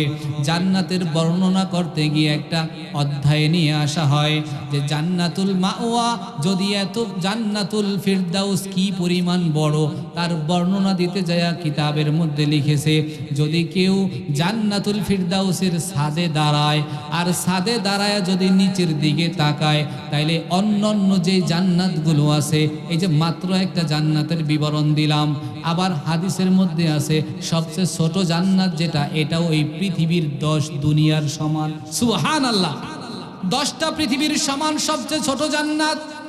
তাহলে বড় জান্নাত কি পরিমাণ বড়? বড় ওই জান্নাতুল ফিরদাউসের ছাদে দাঁড়ায়া যদি কেউ নিচের দিকে তাকায়, নিচের দিকে তাকায়া দেখবে অন্যান্য জান্নাতগুলো ছোট ছোট পিঁপড়ার মতো দেখা যায়। আল্লাহু আকবার! এই জান্নাতে যাওয়ার ইচ্ছা সবার আছে না নাই? আছে তো সবার। দেখি জান্নাতে যাওয়ার ইচ্ছাটা কার কার আছে? আল্লাহু আকবার! সবাই হাত দুটো আল্লাহকে দেখায় দেন, নারে তাকবীর! আয় আল্লাহ, আমরা জান্নাতের জন্য এখানে এসেছি, বলেন আমিন। আমাদের জন্য জান্নাত আপনি কবুল করেন, বলেন আমিন। তো আমি এই ঘটনাটা কেন বললাম? ওই যে নামাজের কথা বলতে যায়, আয়ুকিমুনাস সালাহ, মুমিন বান্দার যে একটা গুণ, মুত্তাকি বান্দার যে একটা গুণ, নামাজ কায়েম করা। নামাজ কেন কায়েম করবেন না? দেখেন নামাজ কেন পড়বেন না? নামাজের ভিতরে আল্লাহ তাআলা কি সুন্দর নিয়ামত লুকিয়ে রাখছে। এই জন্য আমার আপনার নামাজ সুন্দর মতন পড়ার দরকার আছে না নাই? নামাজ সম্পর্কে একটা সাহাবীর একটা ঘটনা শোনাই, আজেবাজে ঘটনা না, সাহাবীর ঘটনা শুনবেন তো। একজন সাহাবা, আল্লাহ রসুলের পছন্দের 2জন সাহাবা ছিল। আল্লাহ রসুলের একটা অভ্যাস ছিল, কোথাও থেকে যদি আসতেন, যুদ্ধের, বিশেষ করে যুদ্ধের ময়দান থেকে যদি আসতেন, যেমন এক জায়গায় লেট হয়ে গেছে, এখন একটু রেস্ট করতে হবে, তো আল্লাহর রসুলের একটা অভ্যাস ছিল এখানে পাহারাদার নিয়োগ করে তারপরে তিনি এখানে ঘুমাইবেন। পাহারাদার নিয়োগ না করে ঘুমাইতেন না। তো আল্লাহর রসুল এরকমই একটা যুদ্ধ থেকে আসতেছে, তো আসার সময় রাত হয়ে গেছে, একটা জায়গায় অবস্থান করলেন। তো আল্লাহর পয়গম্বর বললেন, আচ্ছা এখন আমাদেরকে পাহারা দিবে এমন কে তৈয়ার আছো? সাথে সাথে 2জন সাহাবা দাঁড়ায় গেছে। সুবহানাল্লাহ! বলে পয়গম্বর, আমরা 2জন সারাটা রাত আপনাদেরকে পাহারা দিব, আমরা ঘুমাইব না। মাত্র যুদ্ধ থেকে আসছে, আবার কতগুলো পথ হেঁটে হেঁটে আসছে, এমনিতেই ক্লান্ত, আবার যদি এখন পাহারা দেয় আরো বেশি কষ্ট। আল্লাহর পয়গম্বর বলে, কোন 2জন নামটা আমার কাছে দাও এবং তোমাদের ঠিকানা কোথায়? ঠিকানা পাঠায় দেয় পয়গম্বর। পড়ে দেখে একজন সাহাবার বাড়ি হলো মদিনায়, আরেকজন সাহাবার বাড়ি হলো মক্কায়। তার মানে একজন মুহাজির সাহাবী, আরেকজন হলো আনসার সাহাবী। 2 সাহাবী রসুলের কাছ থেকে পারমিশন নিয়ে পাহারাদারির জন্য তৈয়ার হয়ে গেছে। সবাই ঘুমিয়ে পড়েছেন। ওই 2 সাহাবায়ে কেরাম 2জনে মিলে পরামর্শ বসলেন, এরে ভাই, সারাটা রাত যদি আমরা 2জন সজাগ থাকি, এমন হতে পারে শেষ রাত্রে 2জনেই ঘুমায় গেলাম, আর এই সময় যদি গোপনে বেঈমানের দল আমার পয়গম্বরের উপরে হামলা চালায়া দেয়। এই জন্য একটা বুদ্ধি করি, পরামর্শ করি, আসো আমি অর্ধেক রাত সজাগ থাকবো, তুমি বাকি অর্ধেক রাত সজাগ থাকবা, তাইলে আর ঘুমের কোনো সম্ভাবনা নাই। ফয়সালা এটাই হয়ে গেল। তবে আনসারি সাহাবী যিনি ছিলেন মদিনার, ওই সাহাবীর ভাগে লটারি হইল। লটারি হওয়ার পর আনসারি সাহাবীর ভাগে পড়েছে প্রথমে রাত্রি যাপন করবে, প্রথমে রাত্রি জাগরণ করবে, আর মুহাজির সাহাবী তিনি ঘুমায়া যাইবে। ফয়সালা যেটা সিদ্ধান্ত ওইটাই। মুহাজির ঘুমায়া গেলেন, আনসারি দাঁড়ায়া রইছে, সারা রাত পাহারা দিবে। আনসারি সাহাবী চিন্তা করলেন কি করা যায়, সময় পেয়েছি ইবাদত করার। পয়গম্বর ঘুমিয়েছেন, সাহাবায়ে কেরাম ঘুমিয়েছেন। সবাই যখন ঘুমায়, এমন সময় আল্লাহ পাকের কুদরতি রহমত বান্দার জন্য হাতছানি দিয়া ডাকতে থাকে। আল্লাহ কেমন যেন বলতে থাকে, আলা মিন মুস্তাগফিরিন ফাগফির আলা। আরে গুনাহগারের দল, আর কত ঘুমাইবি? এইবার একটু ঘুমের বিছানাটা আলাদা করে আমি রবের কাছে ফিরে আয়। আমি রব প্রথম আসমানে আইসা হাজির হয়ে গেলাম। তোর গুনাহ যদি ক্ষমা করাইতে হয় এবার একটু আমার কাছে চা। আলা মিন মুস্তাগফিরিন ফাগফির আলা। পয়গম্বর জানায়া দেয়, বান্দা এবার আল্লাহর সামনে হাজির হয়ে যায়, সিজদায় পড়ে যায়, আর আল্লাহ বলে, বান্দা আলা মিন মুস্তাগফিরিন ফাগফির আলা। কোথায় গুনাহগারের দল? তোদের গুনাহ ক্ষমা করাইতে হবে, আয় আমি আল্লাহ ক্ষমা করার জন্যই তো তৈয়ার হয়ে আছি। বান্দা যখন ওই সময় রাতে উইঠা সিজদায় পড়ে কান্না করে, আল্লাহ বান্দার গুনাহ ক্ষমা করে। একটা, দুইটা, তিনটা, এইভাবে গুনাহ ক্ষমা আল্লাহ করে না। আল্লাহকে আমি যখন মাফ করতে থাকি, ইন্নাল্লাহা ইয়াগফিরুয যুনুবা জামিআ, আমি আল্লাহ সমস্ত গুনাহকেই ক্ষমা করে দেই। আর যেই গুনাহগুলো রয়েছে এই গুনাহগুলোর কি অবস্থা হবে? ভিন্ন আয়াতে আল্লাহ জানায়া দেয়, ফাউলাইকা ইউবাদদিলুল্লাহু সাইয়্যাতিহিম হাসানাত। আল্লাহ বলে, বান্দা তোর আমলনামায় যেই গুনাহগুলো ছিল আমি আল্লাহ তাআলা ওই সকল গুনাহগুলোকে নেকি দ্বারা পাল্টায়া দিলাম। সুবহানাল্লাহ। আল্লাহ পাকের বান্দা ওই যে আনসার সাহাবী এবার বলে, আমার জন্য সুযোগ। নামাজে দাঁড়ায় গেছে, পাহারাদারিও চলে, নামাজে দাঁড়ায় আছে, নামাজের ভিতরে কোরআন তেলাওয়াত শুরু করে দিয়েছে। ওইদিকে একজন কাফের তীর নিয়ে আইসা ওই নিচের থেকে তাকায় দেখে পাহাড়ের চূড়ায় কে যেন দাঁড়ায় রয়েছে। নিচের থেকে তীরকে একেবারে তার সোজা সুন্দর মতো ধরে তীরকে মারছে। তো তীর মারছে, তীরও যায় গায়ের ভিতরে ঢুকছে। কিন্তু স্বাভাবিক একটা মানুষের গায়ে যদি তীর ঢুকে যায় তো মানুষটা একটু লড়াচড়া করবে না? কি বলেন? ব্যথায় লড়াচড়া। তাকায় দেখে যে কোনো লড়াচড়া নাই। সুবহানাল্লাহ। তীর মারছে, কোনো লড়াচড়া নাই। প্রথম তীর মারছে, দ্বিতীয় তীর মারছে, তৃতীয় তীর, তিনটা তীর মারছে একে একে, কিন্তু তার ভিতরে কোনো লড়াচড়া নাই। আল্লাহু আকবার। নামাজ কারে কয়? নামাজ দিয়া বুঝাইতেছি। সাহাবী নামাজে দাঁড়িয়েছেন, একে একে তিনটা তীর মারার পর এবার হাত দিয়া তিনটা তীর খুইলা সাইডে রাইখা দিছে।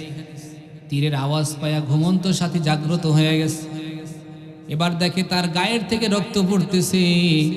নামাজ শেষ করার পর বলে, ভাই তুমি আমাকে কেন জাগাইলা না?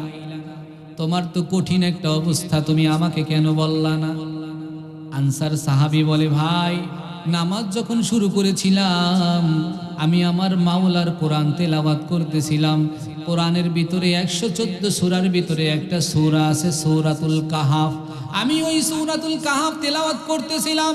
সূরা কাহাফটা এখনো শেষ হয় নাই, এই জন্য আমি নামাজ ছাড়ি নাই না। সূরা কাহাফ শেষ করিয়া তারপরে চিন্তা করলাম তোমাকে আমি জাগাইব, এর মধ্যে তুমি জাগ্রত হয়ে গেছো। এরে ভাই, সাহাবায়ে কেরাম আমাদেরকে শিখায় গেলেন, বান্দা যখন আল্লাহর সামনে কুদরতি পায়ে সিজদা করবে, বান্দা যখন আল্লাহর কুদরতি পায়ের সামনে সিজদা করে নামাজ আদায় করবে, ওই বান্দা তখন চিন্তা করবে আমি এখন আল্লাহর সামনে আছি, আমার দ্বারা দুনিয়ার খেয়াল এগুলো আনা ঠিক হবে না, আমার দ্বারা দুনিয়ার চিন্তা করা ঠিক হবে না। আমার ছেলের মায়া, আমার মেয়ের মায়া, আমার বাড়ির মায়া, গাড়ির মায়া, মাদ্রাসার মায়া, আমার মসজিদের মায়া, এলাকার মায়া, আমার জায়গা জমির মায়া, টাকা পয়সার মায়া, এই সব একদিকে ফালায়া শুধু অন্তরের মাঝে একজনের মায়া রাখতে হবে। তিনি কে?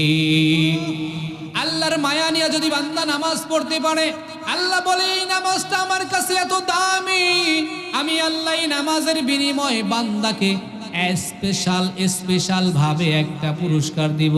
সেটা হলো আল্লাহর রাসূল হাদিসের মধ্যে বলেছে, আল্লাহ পাক নামাজি ব্যক্তিকে 5টা পুরস্কার দিবে। সুবহানাল্লাহ। কয়টা পুরস্কার? 5টা পুরস্কার। দুনিয়ায় থাকতে রিজিকের অভাব দূর করে দিবে, এরপরে আল্লাহ তাআলা তার পেরেশানি দূর করে দিবে, মৃত্যুর পরে কবরের সওয়াল জবাব সহজ করে দিবে, পুলসিরাতের পোল 20 দিন গতিতে পার করে দিবে, বিনা হিসাবে জান্নাতি বানায় দিবে। পুরস্কারগুলো ছোট না বড়? কথা কয় না, ছোট না বড়?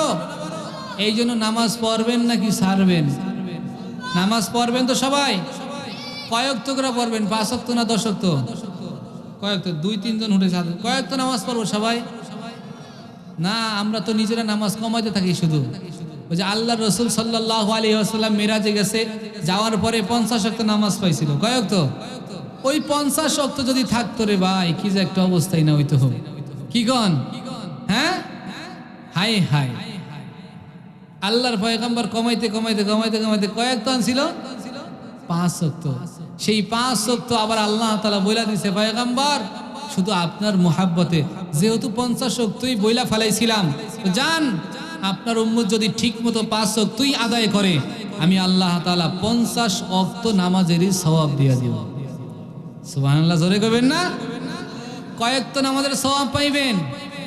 এখন আমাদের এলাকার কিছু যুবক ভাইরা আছে, আবার যুবকরা রাগ করেনি, কইব যে নবী যেহেতু কমাইতে কমাইতে 5 ওয়াক্ত আনছে, আমরা একটু না কমাইলে হয়, নবীও কমাইছে আমরা একটু কমাই, এই জন্য এরা আবার কমাইতে কমাইতে সপ্তাহে একদিন করছে, জুমার দিন খালি। আছে না নাই? আবার কিছু বুড়ারা আছে, ওনারা কমাইতে কমাইতে জোহর আসর বাকি 3 ওয়াক্ত বাদ দিছে। আছে না নাই? আবার আরেক গ্রুপ আছে শুধু রমজানে পরে। আছে না নাই? এই যে কমাইছেন এক একজন এক এক ভাবে, এই কমানো কি ঠিক হইছে? এই জন্য ভাই, নামাজ আমার সুন্দর মতো হওয়া চাই। নামাজ আমার যেভাবে সাহাবায়ে কেরাম পড়েছেন ওইভাবেই পড়া চাই। পড়বো তো ইনশাআল্লাহ? আল্লাহ আমাদেরকে ওইভাবেই নামাজ আদায় করার তৌফিক দান করে দিয়েন, বলেন আমিন। সামনে যাই। আয়ুকিমুনাস সালাহ, এরপরে ওয়ামিম্মা রাযাকনাহুম ইউনফিকুন। আল্লাহ বলে মুত্তাকি বান্দার আরেকটা বৈশিষ্ট্য হলো যে তারা যতটুকু রিজিক দিলাম সেই অনুযায়ী খরচ করে। আল্লাহু আকবার। এই জন্য আমরা কখনো একটু সচ্ছল দিকে থাকে, কখনো অসচ্ছল থাকে, রাগের কিছু নাই। আল্লাহ যেভাবেই রাখে, অল্প পারি বেশি পারি সব সময় আল্লাহর রাস্তায় গরিব মিসকিনকে মাদ্রাসা মসজিদে সব সময় দিবেন তো ইনশাআল্লাহ। তাহলে মুত্তাকি বান্দার এই গুণটাও আমার আপনার মাঝে থাকবে। এরপরে আল্লাহ তাআলা বললেন আল্লাযীনা, এরপরে আল্লাহ তাআলা জানায়া দিলেন আল্লাযীনা ইউমিনুনা বিমা উনজিলা ইলাইকা ওয়া মা উনজিলা মিন ক্বাবলিক। আল্লাহ কয়, হে নবী, আপনার প্রতি আমি যেই কোরআন অবতীর্ণ করলাম এবং আপনার পূর্বে যেই সমস্ত আসমানি কিতাব অবতীর্ণ করলাম, এগুলার উপরে তারা পরিপূর্ণ ঈমান আনে। কোরআনের প্রতি তো ঈমান আমরা অবশ্যই এনেছি। আরেকটা বিষয় আপনাদেরকে জানিয়ে দেই, অনেকে মনে করতে পারে যে আল্লাহ পাকের 104খানা কিতাব দুনিয়ার জমিনে আল্লাহ তাআলা পয়গম্বরদের মাধ্যমে দিয়েছেন, স্পেশাল 104খানা কিতাব। এর মধ্যে স্পেশাল 4টা, ঠিক না? তাওরাত, জবুর, ইনজিল, কোরআন, এটা তো জানেন সবাই। এই 104খানা কিতাবের প্রতি ঈমান আনতে হবে। কিরকম? যে এটা আসমানি কিতাব, আল্লাহর কিতাব, এটা আমি বিশ্বাস করি। কথাটা বুঝে আসছে? কথাটা মনে হয় বুঝাইতে পারি নাই। বুঝছেন কথাটা? তবে শুধু কোরআন যে কিতাবটা আছে এইটার হুকুম থাকবে কিয়ামত পর্যন্ত। অন্যান্য কিতাবগুলো এসেছিল, সেটার ধর্মের হুকুমটা, কোরআনের হুকুমটা, ওই কিতাবের হুকুমটা এখন আর নাই। কোরআন যেই আসছে, আগের সব কিতাবের হুকুম চলে গেছে, কোরআন আসার পরে কোরআনের হুকুম শুরু হয়েছে, কিয়ামত পর্যন্ত এটার বিধানই থাকবে। কথা বুঝে আসছে? এটাকে বলা হয় যে সমস্ত কিতাবের প্রতি ঈমান আনা। অন্যান্য কিতাবের, আপনি যদি বলেন যে ঈসা আলাইহিস সালামের যে কিতাব ছিল, হ্যাঁ বাইবেল কিতাব, ওই কিতাবের প্রতি আমি ঈমান আনবো, কি এরকম হবে নাকি? না, ঈমান আনবেন কিন্তু ওইটাকে অনুসরণ করা যাবে না। আজকে ইহুদি যারা, খ্রিস্টান যারা, এরা কি করে দেখেননি? শনিবার নামাজ পড়ে, জুমার নামাজ পড়ে কি বার? শনিবার। তারা ঈসা আলাইহিস সালামকে অনুসরণ করে। আচ্ছা বলেন তো, আমার পয়গম্বর আসার পরে অন্য কোন নবীর অনুসরণ করা কি যাবে? আল্লাহর রাসূল বলতেছে, শোনো, একবার হযরত ওমর রাদিয়াল্লাহু আনহু সম্ভবত ওনাকে বলতেছে, হে ওমর শোনো। ওমর রাদিয়াল্লাহু আনহু শুধু মুসা আলাইহিস সালামের কথা বারবার উল্লেখ করতেছিলেন যে কোনো একটা পর্যায়ে। পরে আল্লাহর পয়গম্বর বলতেছে, হে মুসা, এই সময় যদি মুসা আলাইহিস সালাম এখন আমাদের মাঝে উপস্থিত থাকতেন, তাহলে মুসা আলাইহিস সালামেরও আমার যেই কিতাব আমার প্রতি আল্লাহ অবতীর্ণ করেছে এই কিতাবের প্রতি তার ঈমান আনা দরকার ছিল এবং সে আমার উম্মত হয়ে বেঁচে থাকতো। সুবহানাল্লাহ। চিন্তা করেন, তার মানে কি বোঝা গেল? যে আমার আপনার নবীর প্রতি যেই কিতাব অবতীর্ণ হয়েছে এই কিতাবই হলো চূড়ান্ত কিতাব, এইটার প্রতি আমাদের ঈমান আনতে হবে। সবার মতামত জানতে চাই। কোরআনের সাথে 1 বছর 2 বছর 3 বছর এতটুকু সময় দিব না মরণ পর্যন্ত সময় দিব? কোরআনের সাথে যার সম্পর্ক হয়ে যায় এই লোকটার ইজ্জত সম্মান বাড়ায় দেয় কি? মাশাআল্লাহ, এই তো বুঝছেন। শোনেন, আজ থেকে প্রায় 200 বছর আগের একটা কথা। ভারতের মধ্যে একবার দিল্লিতে থাকতো একজন খ্রিস্টান পাদ্রী। এই খ্রিস্টান পাদ্রী যখন শুনলো যে কোরআন, ওই সময় শাহ ওলিউল্লাহ মুহাদ্দিস দেহলভী রহমতুল্লাহ আলাইহি, যে উনি এরকম কোরআনের দাওয়াত দেয়, তো ওই খ্রিস্টান চিন্তা করছে না আমাদের ধর্মের যে বাইবেল কিতাব এটাই সত্য আর কোরআন এটা মিথ্যা। তো ও কি করছে, একটা পরীক্ষা করবে তার সাথে, এই জন্য বাইবেল কিতাবটা নিয়ে, বাইবেল কিতাবে মেডিসিন মাখাইছে। এক প্রকার মেডিসিন আছে দেখবেন, মাখায়া আগুনে দিলে ওটা পোড়ায় না, ওই মেডিসিনটা মাখায়া কিতাব নিয়া এরপরে ওই শাহ ওলিউল্লাহ মুহাদ্দিস দেহলভী তার বাড়িতে আসছে, দরজা নক করছে। তো শাহ ওলিউল্লাহ বলতেছে কে, যে আমি অমুক, বাহিরে আসেন। আসছে, কেন আসছো বাবা? আপনার সাথে একটা পরীক্ষা আছে। কিসের পরীক্ষা? বলে আমি পরীক্ষা করতে চাই যে আমাদের ধর্ম সত্য নাকি আপনাদের ধর্ম সত্য। সেটা কিভাবে? যে আমাদের কিতাব নিয়ে আসছি, আপনি আপনাদের কিতাব নিয়ে আসেন, দুই কিতাব সামনে আগুন জ্বালানো হবে, আগুনের মধ্যে ফেলে দিব, যেই কিতাব পুড়ে যাবে সেটার ধর্ম বাতিল, যেটা পুড়বে না সেটার ধর্ম সত্য। ওর শক্তি কোথায়? ওই যে মেডিসিন মাখায় নিয়ে আসছে।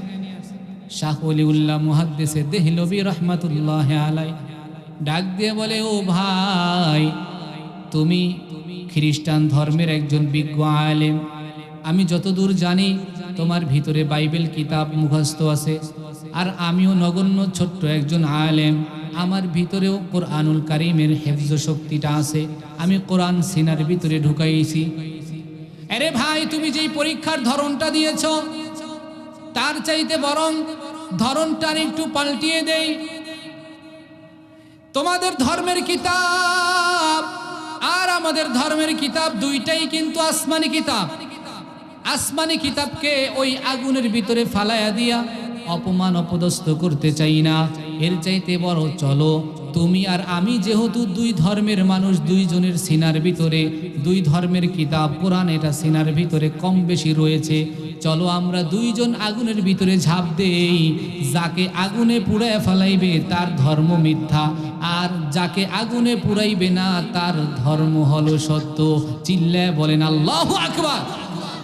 শাহ ওলিউল্লাহ মুহাদ্দিস দেহলভী রহমাতুল্লাহ আলাইহি, তার তো স্পষ্ট হাদিস জানা আছে, আমার আপনার পয়গম্বর 1450 বছর আগে আমাদেরকে বার্তা দিয়ে গেছেন, এই কোরআনুল কারীম যদি কেউ একটি চামড়ার ভিতরে ঢুকায়া আগুনে ফালায়া দেয়, এই কোরআনুল কারীমকে আগুন পুরাইতে পারবে না। শাহ ওলিউল্লাহ মুহাদ্দিস দেহলভী আরেকটা হাদিস জানতেন, যেই সিনার ভিতরে কোরআন ঢুকছে ওই সিনা জাহান্নামের আগুনে কোনো দিন স্পর্শ করতে পারবে না। শাহ ওলিউল্লাহ এবার চ্যালেঞ্জ করে ফেললেন, যেই সিনা জাহান্নামের আগুনে স্পর্শ করতে পারবে না ওই সিনা তো দুনিয়ার আগুনে পুরাইবে, এটা কল্পনাও করা যায় না। আল্লাহু আকবার। যখন এই পরীক্ষার কথা বলল, সাথে সাথে ওই খ্রিস্টান পাদ্রীর পায়জামা গরম হয়ে গেছে। আমি তো ওই মেডিসিন মাখাইছিলাম এই কিতাবের সাথে, আমার গায়ের সাথে তো মাখাই নাই। সাথে সাথে এখান থেকে এক দৌড় দিয়ে দিল্লি চলে গেছে, সেখানে যায় তার ধর্মের সমস্ত লোকদেরকে ডাকছে। ডাইকা বলতেছে, আরে তোমরা আমাকে এতদিন পর্যন্ত কোন ধর্মে রাখছো? শোনো, আমি তোমাদের সবাইকে এই জন্য ডাকছিলাম, তোমরা সবাই আমাকে হুজুর হুজুর ভাবো, আমাকে তোমরা সবাই একজন পীরের মতো মানো। আমি তোমাদের সবাইকে সাক্ষী রেখে বলতেছি, তোমাদের ধর্মে আমি আর থাকতে চাই না। আজকে থেকে কথা দিলাম, যেই ধর্মের মানুষ তাদের কোরআনকে তারা স্টেজে রেখে তারপর নিজেরা আগুনে ঝাঁপ দিতে রাজি হয়, আমি সেই ধর্মের অনুসরণ হইয়া আজকে কালেমা পড়ে মুসলমান হয়ে গেলাম। তাইলে কোরআনের সাথে সম্পর্ক রাখলে ইজ্জত বাড়ায় দেয় কে? যে আমার মতো এক গুনাহগার গোলাম, আমি তো আপনাদের মতোই দেখতে একজন মানুষ, কি এমন না? নাকি আমার চোখ, আমার হাত, নাক এগুলো একেবারে আলাদা, বাহির থেকে বানায় আনছে কোটি কোটি টাকা দিয়ে, এমন নাকি? একই ফ্যাপসা কলিজা ফাইরা দেখেন, ভিতরে একই, ঠিক না? কিন্তু দেখেন আল্লাহ তাআলা, ইমাম সাহেব যারা ইমামতি করে, কি এত দামি দামি এলাকায় মানুষ, এরা ডরে ওই জায়গাটা যা দাঁড়াইতে পারে না। হাই রে, ওই জায়গায় গেলে খবর আছে। ওই ইমাম সাহেব গরিবের এক সন্তান, আহা, ওই ডাইল বা আলু ভর্তা খায়া পড়ালেখা করছে, আল্লাহ এত সম্মানী বানায়া দিছে যে ইমাম তুমি এমন এক জায়গায় দাঁড়াইবা, তুমি কোরআন পড়ার কারণে তোমার সম্মানটা আমি আল্লাহ এমন এক জায়গায় নিয়ে তৈরি করে দিলাম, তোমার পিছনে র্যাব, আর্মি, বিজিবি প্রধানমন্ত্রী, স্বরাষ্ট্রমন্ত্রী, উপদেষ্টা যত আছে সবাই তোমার পিছনে দাঁড়াবে। তুমি সেজদায় না যাওয়া পর্যন্ত, তুমি রুকুতে না যাওয়া পর্যন্ত, স্বরাষ্ট্রমন্ত্রী হোক আর প্রধানমন্ত্রী হোক, একজনও তোমার আগে ক্ষমতা দেখায়া রুকুতে বা সেজদায় যাওয়ার অনুমতি নাই। ঠিক না বেটি? আছে না? আসেনি? নাই। আল্লাহ ইমামকে এই সম্মান দিছে। আবার মৃত্যুর পরে আল্লাহ কি সম্মান দিবে? ইমাম এবং মুয়াজ্জিনকে আল্লাহ বলবে, মুয়াজ্জিন সাহেবরা কই, দেখবে সবার ঘাড়গুলো অনেক উঁচা, বাইসা বাইসা আল্লাহ বলবে জান্নাতের দিকে চলে যাও। ইমাম তুমি সহিভাবে সবকিছু করেছো, আলহামদুলিল্লাহ, যাও, তুমিও জান্নাতের দিকে চলে যাও। সুবহানাল্লাহ। এই জন্য আমরা কোরআনের সাথে থাইকা আমাদের সম্মান বাড়াইতে চাই। রাজি আছি তো ইনশাআল্লাহ? আল্লাহ সবাইকে কবুল করেন, বলেন আমিন। তাইলে আল্লাহ তাআলা এখানে বললেন, হে নবী, আপনার প্রতি যে কিতাব অবতীর্ণ করলাম আর আপনার আগের নবীদের প্রতি যা অবতীর্ণ করলাম, এগুলোর প্রতি যারা ঈমান আনবে, এটা হলো মুত্তাকিদের 4 নম্বর বৈশিষ্ট্য। 5 নম্বর, অবিল আখিরাতি হুম ইউকিনুন। এইটা বলে আমি হাদিসের দিকে যাব। আল্লাহ পাক জানায় দেয় 5 নম্বর বৈশিষ্ট্য হলো আখিরাত। কি ভাই? আখিরাত। আখিরাতের উপর পরিপূর্ণ ঈমান আনা, পরিপূর্ণ বিশ্বাস করা। আজকে আমাদের মাঝে আখিরাতের কথা কিন্তু একেবারেই ভুলে গেছে, আখিরাতের কথা মনে আসে না। আজ মানুষ দুনিয়া পাইয়া আখিরাত ভুলে গেছে, সারাদিন দুনিয়া নিয়ে ব্যস্ত। আর যুবকের মধ্যে একদল সারাদিন মোবাইল নিয়ে ব্যস্ত, আছে না নাই? সারাটা রাত মোবাইলের ভিতরে সময় দেয়, একটাবার চিন্তা করে না এই মোবাইলের গজব, এটা ফুটায়া আল্লাহ দুনিয়ার থেকে তারে এই মুহূর্তে বিদায় করতে পারে কি পারে না? এ কয়েকদিন আগে শুনছি মোবাইল একটা বাস্ট হয়ে গেছে, বোমের মতন বাস্ট হয়ে এই পর্যন্ত শেষ, মোবাইল পকেটে ছিল। আসলে এইভাবে বিপদ আপদ হইতে পারে কি পারে না? এজন্য আপনার আমার দুনিয়ার ভিতরে থাইকা আখিরাতের ফিকির করার দরকার আছে না নাই? কথা বলেন, দরকার আছে না নাই? আখিরাতের ফিকির আমার অন্তরের মাঝে ঢুকাইতে হবে। এ মুসলমান ইমানদার, কেমন করে আখিরাতের ফিকির ঢুকাইবেন? হযরতে আবু বকর রাদিয়াল্লাহু তাআলা আনহু একটা আয়াত পড়ে পড়ে সারাটা রাত কান্না করতেছে। আল্লাহর পয়গম্বর জিজ্ঞেস করে, আবু বকর, আপনি সারাটা রাত কাঁদতেছেন, এমন কি আয়াত পড়লেন, একটু জানতে চাই। আবু বকর বলে, পয়গম্বর, এমন একটা আয়াত পড়ছি যে আয়াতটা আমাকে সারাটা রাত আখিরাতের কথা স্মরণ করায়া দিয়েছে। আমার পয়গম্বর জিজ্ঞেস করে, আবু বকর, এমন কি আয়াত আমাকে একটু শোনান। আবু বকর রাদিয়াল্লাহু তাআলা আনহু পয়গম্বরের সামনে তেলাওয়াত শুরু করে দিলেন। ইন্নাল্লাহা আশতারা মিনাল মুমিনিনা আমওয়ালাহুম, ইন্নাল্লাহা আশতারা মিনাল মুমিনিনা আনফুসাহুম ওয়া আমওয়ালাহুম বিআন্না লাহুমুল জান্নাহ। নিশ্চয় আল্লাহ তাআলা ঈমানদারের জানমাল জান্নাতের বিনিময়ে কিনে নিয়েছেন। পয়গম্বর শুনিয়া বলে, এটা তো কান্না করার কিছু নাই, এটা তো একটা ভালো সুসংবাদের আয়াত। আবু বকর ডাক দিয়ে বলে, পয়গম্বর, আপনি তো সর্বশ্রেষ্ঠ নবী, আপনার ভাবনা চিন্তা তো ওইভাবেই, কিন্তু আমি আবু বকরের ভাবনা চিন্তাটা একটু ব্যতিক্রম। আমি একজন ব্যবসায়ী, কাপড় বিক্রেতা। এই কয়েকদিন আগে একটা মহিলা কাস্টমার আমার কাছে এসেছিল। বিগত 1 মাস আগে একটা কাপড় কিনে নিয়ে গিয়েছিল। 1 মাস পরে কাপড়টা নিয়ে আমার দোকানে ফেরত দেওয়ার জন্য আসছে। আমি জিজ্ঞাসা করলাম, ও বোন, তুমি এই কাপড়টা কেন আমাকে 1 মাস পরে ফিরাইয়া দিলা? ওই মহিলা বেশি কথা বলে নাই, মহিলাটা শুধু অল্প কথায় আমাকে জানাইয়া দিল, এ আবু বকর, আমি টাকা দিয়া মাল ক্রয় করেছি, তোমার মাল আমার পছন্দ হয় নাই, তুমি আমার টাকা ফিরাইয়া দাও, তোমার মাল তুমি নিয়ে যাও। ও পয়গম্বর, এই ব্যবহারের পর থেকে আমি এই আয়াত নিয়ে শুধু চিন্তা করি, হাসরের ময়দান যেদিন কায়েম হয়ে যাবে, ওই দিন আল্লাহ তাআলা যদি আমি আবু বকরকে আদালতে ডাক দেয়, আর ডাক দিয়া বলে, যদি ও আবু বকর, জান্নাতের জন্য তুমি কি তৈয়ার করছো? আমি আবু বকর যদি বলি নামাজ, রোজা, হজ, যাকাত, দান, সাদাকা, আল্লাহ এগুলো সব নামাজ, এগুলো সব আমি জান্নাতের জন্য করেছিলাম।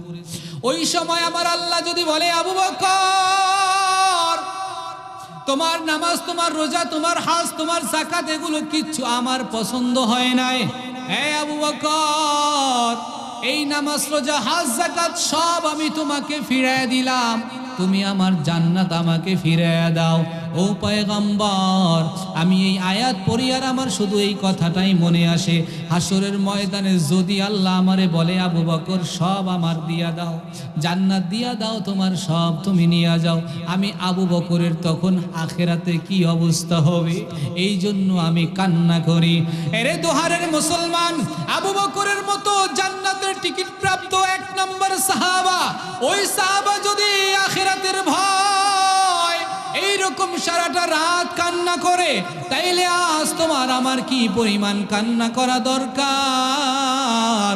ও এলাকার আম্মা জানেরা, আজকে দুনিয়ার জমিনে থাইকা টিভি দেখো সারাটা রাত, সারা দিনভর সিরিয়াল দেখো, মোবাইলে টিকটক দেখো, গজব দেখো, আরো কত কি দেখো, স্বামীর সাথে খারাপ একের পরে এক ব্যবহার করো।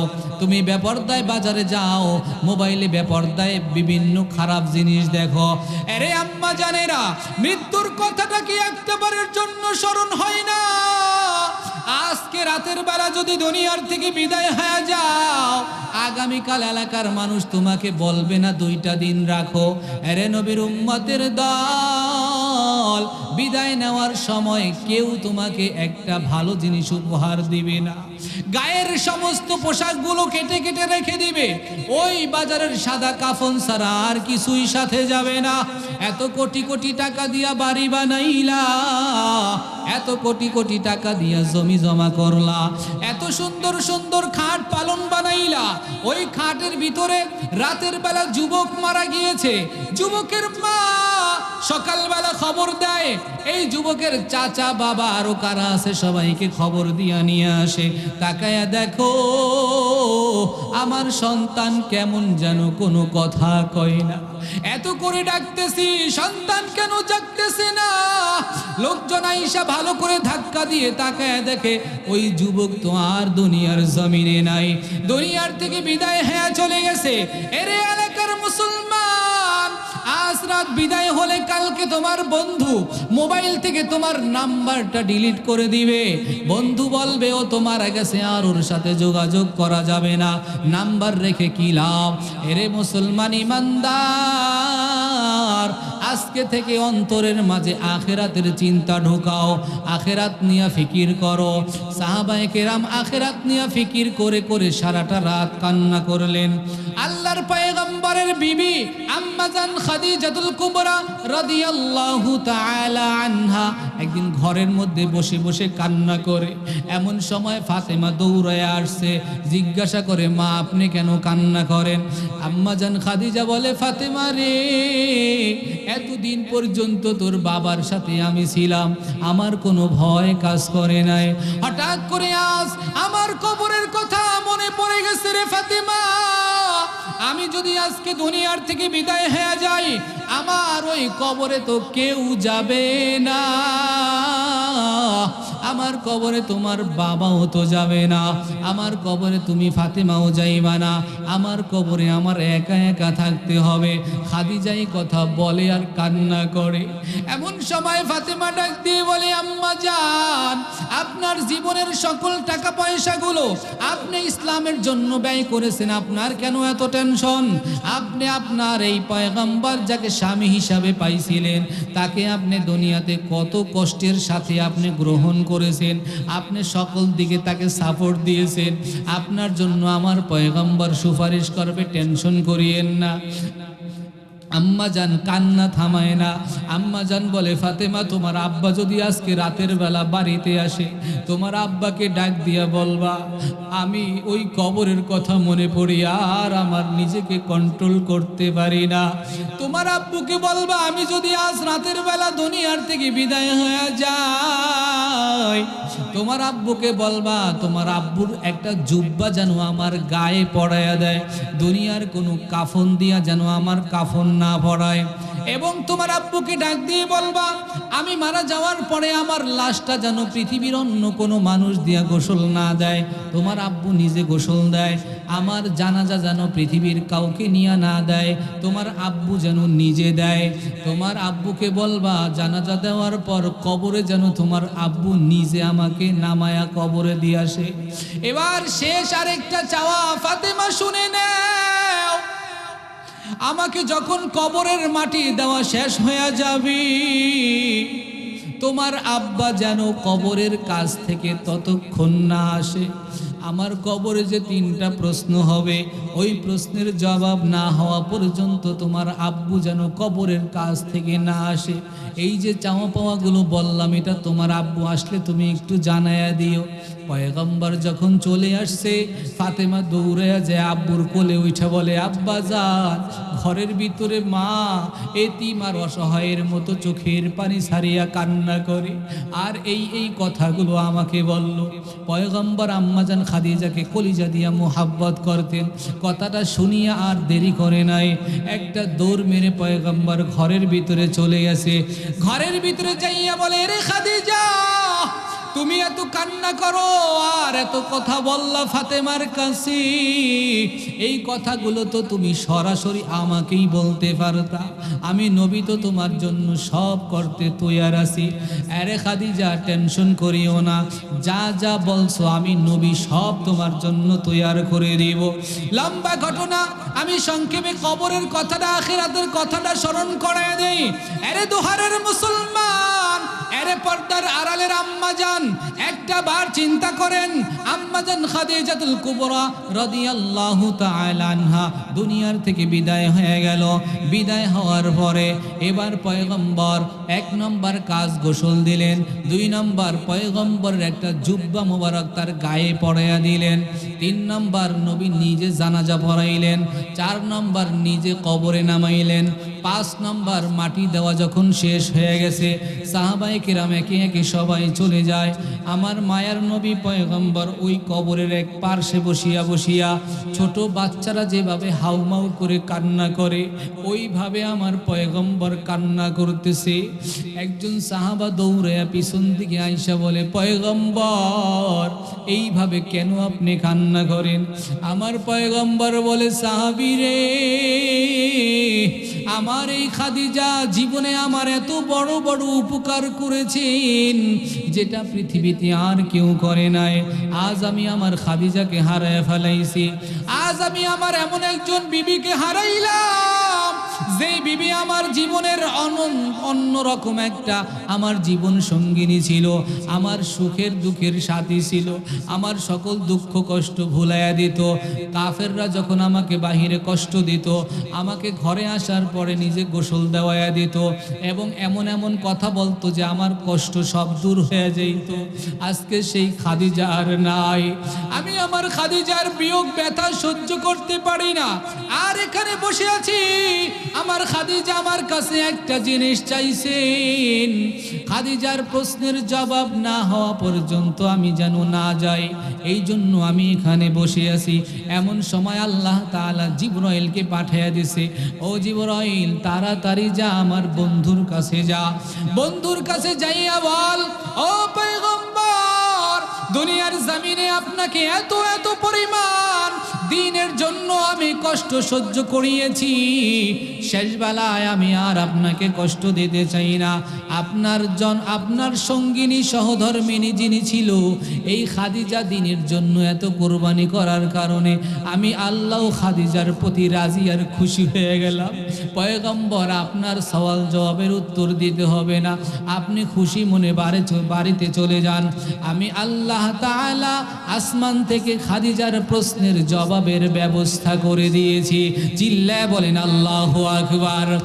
আরে দোহারের মুসলমান, আম্মাজান খাদিজা আখিরাতের ভয়ে, আখিরাতের চিন্তায় কান্না করে করে জীবনের অন্তিম সময় রসুলের থেকে 5টা পুরস্কার নিয়ে কবরে চলে গেছেন।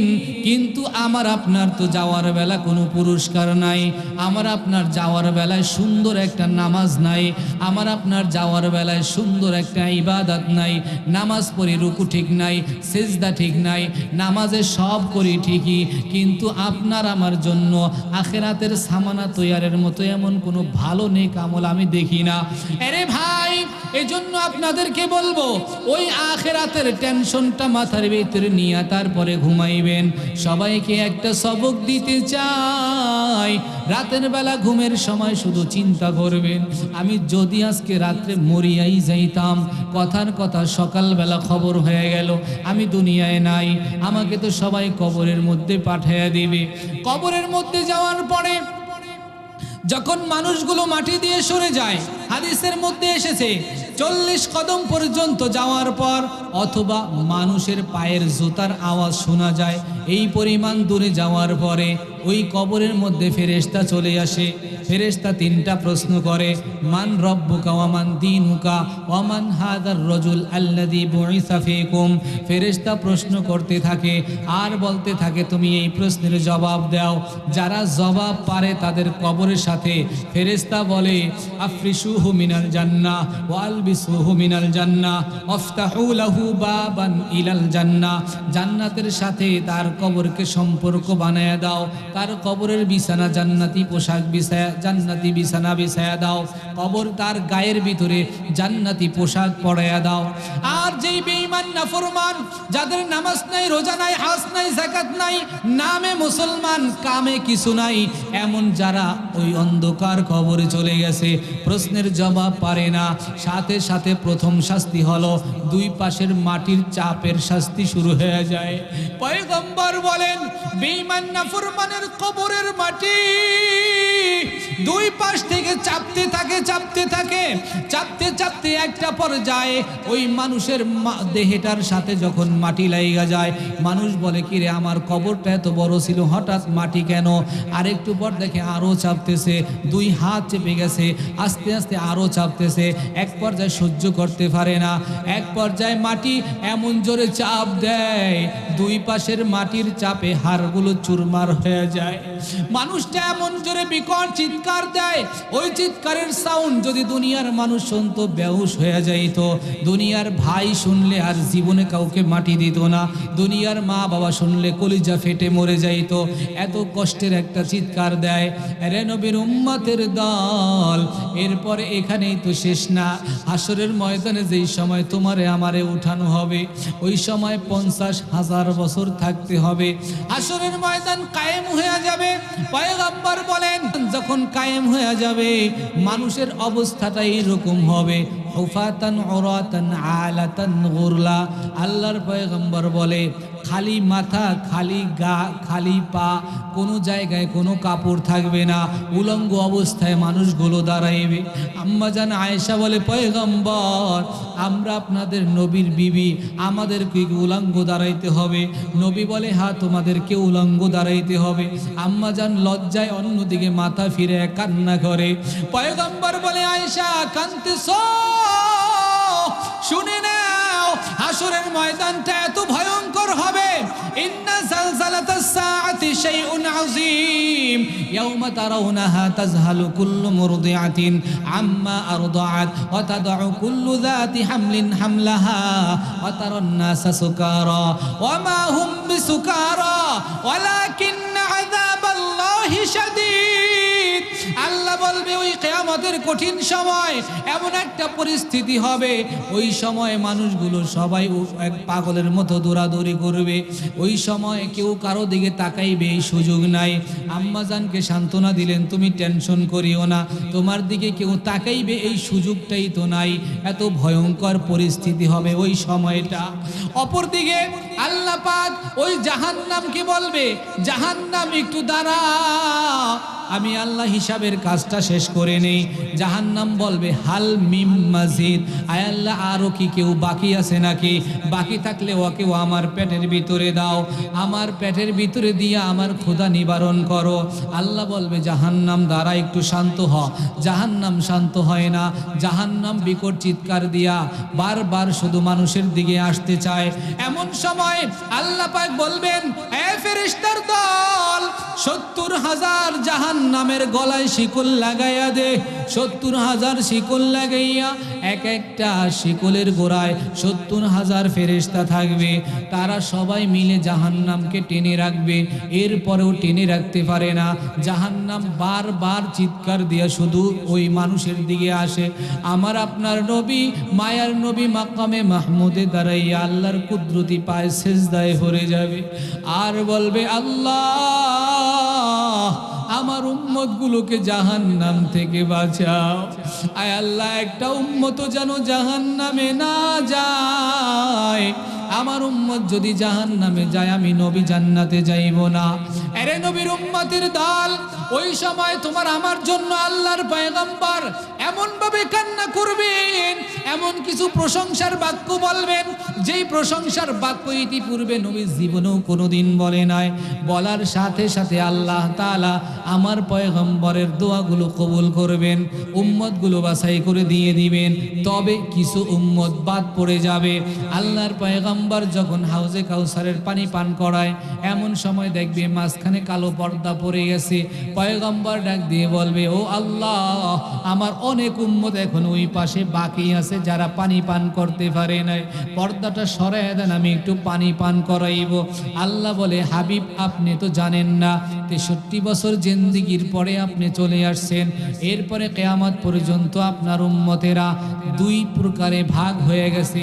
এক প্রকার উম্মত যারা আপনার সুন্নতগুলো মানছে, আপনার কথাগুলো সব মেনে চলছে। আরেক প্রকার উম্মত যারা আপনার দিনের মধ্যে বাড়াইছে কমাইছে। আল্লাহর নবী বড় একটা ব্যথা পাইবে।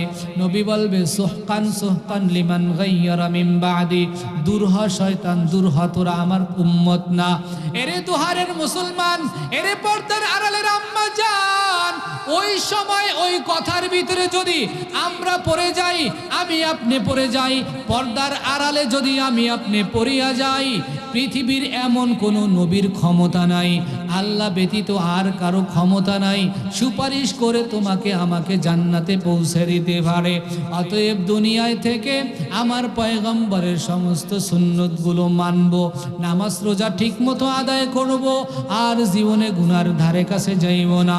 আজকে থেকে তওবা করে নেই, আমাদের দ্বারা যত গুনাহ হয়ে গেছে সকল গুনার জন্য আল্লাহর কাছে আজকে মজমায়ে খাস তওবা করব। আল্লাহ যেন আমাদের গুনাহগুলো ক্ষমা করে দেয়, সবাই পড়ে না আমিন। এবং আমরা যত দিন বেঁচে থাকি, আল্লাহ যেন আমাদের এই বেঁচে থাকা অবস্থায় আমাদের জীবনটাকে যেন আল্লাহর জন্যই কবুল করে নেয়, বলে না আমিন। আপনারা কি রাগ করছেন? আমাদের এখানে তওবা করার দরকার আছে না নাই? আজকে মজমায় এখানে যারা উপস্থিত হয়েছেন, আলহামদুলিল্লাহ, অনেক দাড়ি পাকা মুরব্বীরা আছে না? আলহামদুলিল্লাহ, দাড়ি পাকা মুরব্বীকে একটা ছোট্ট হাদিস বলি মাঝখান দিয়া। আল্লাহ রসুল বলে, ইন্নাল্লাহ লা ইস্তাহি লিশাইবাতিল মুমিন, দাড়ি পাকা চুল পাকা যে মুরব্বীরা আছে, এরা যখন আল্লাহর কাছে হাত উঠায়, আল্লাহ লজ্জা পায়, আরে তাদেরকে আমি ক্ষমা কেমনি না করে পারি। সুবহানাল্লাহ।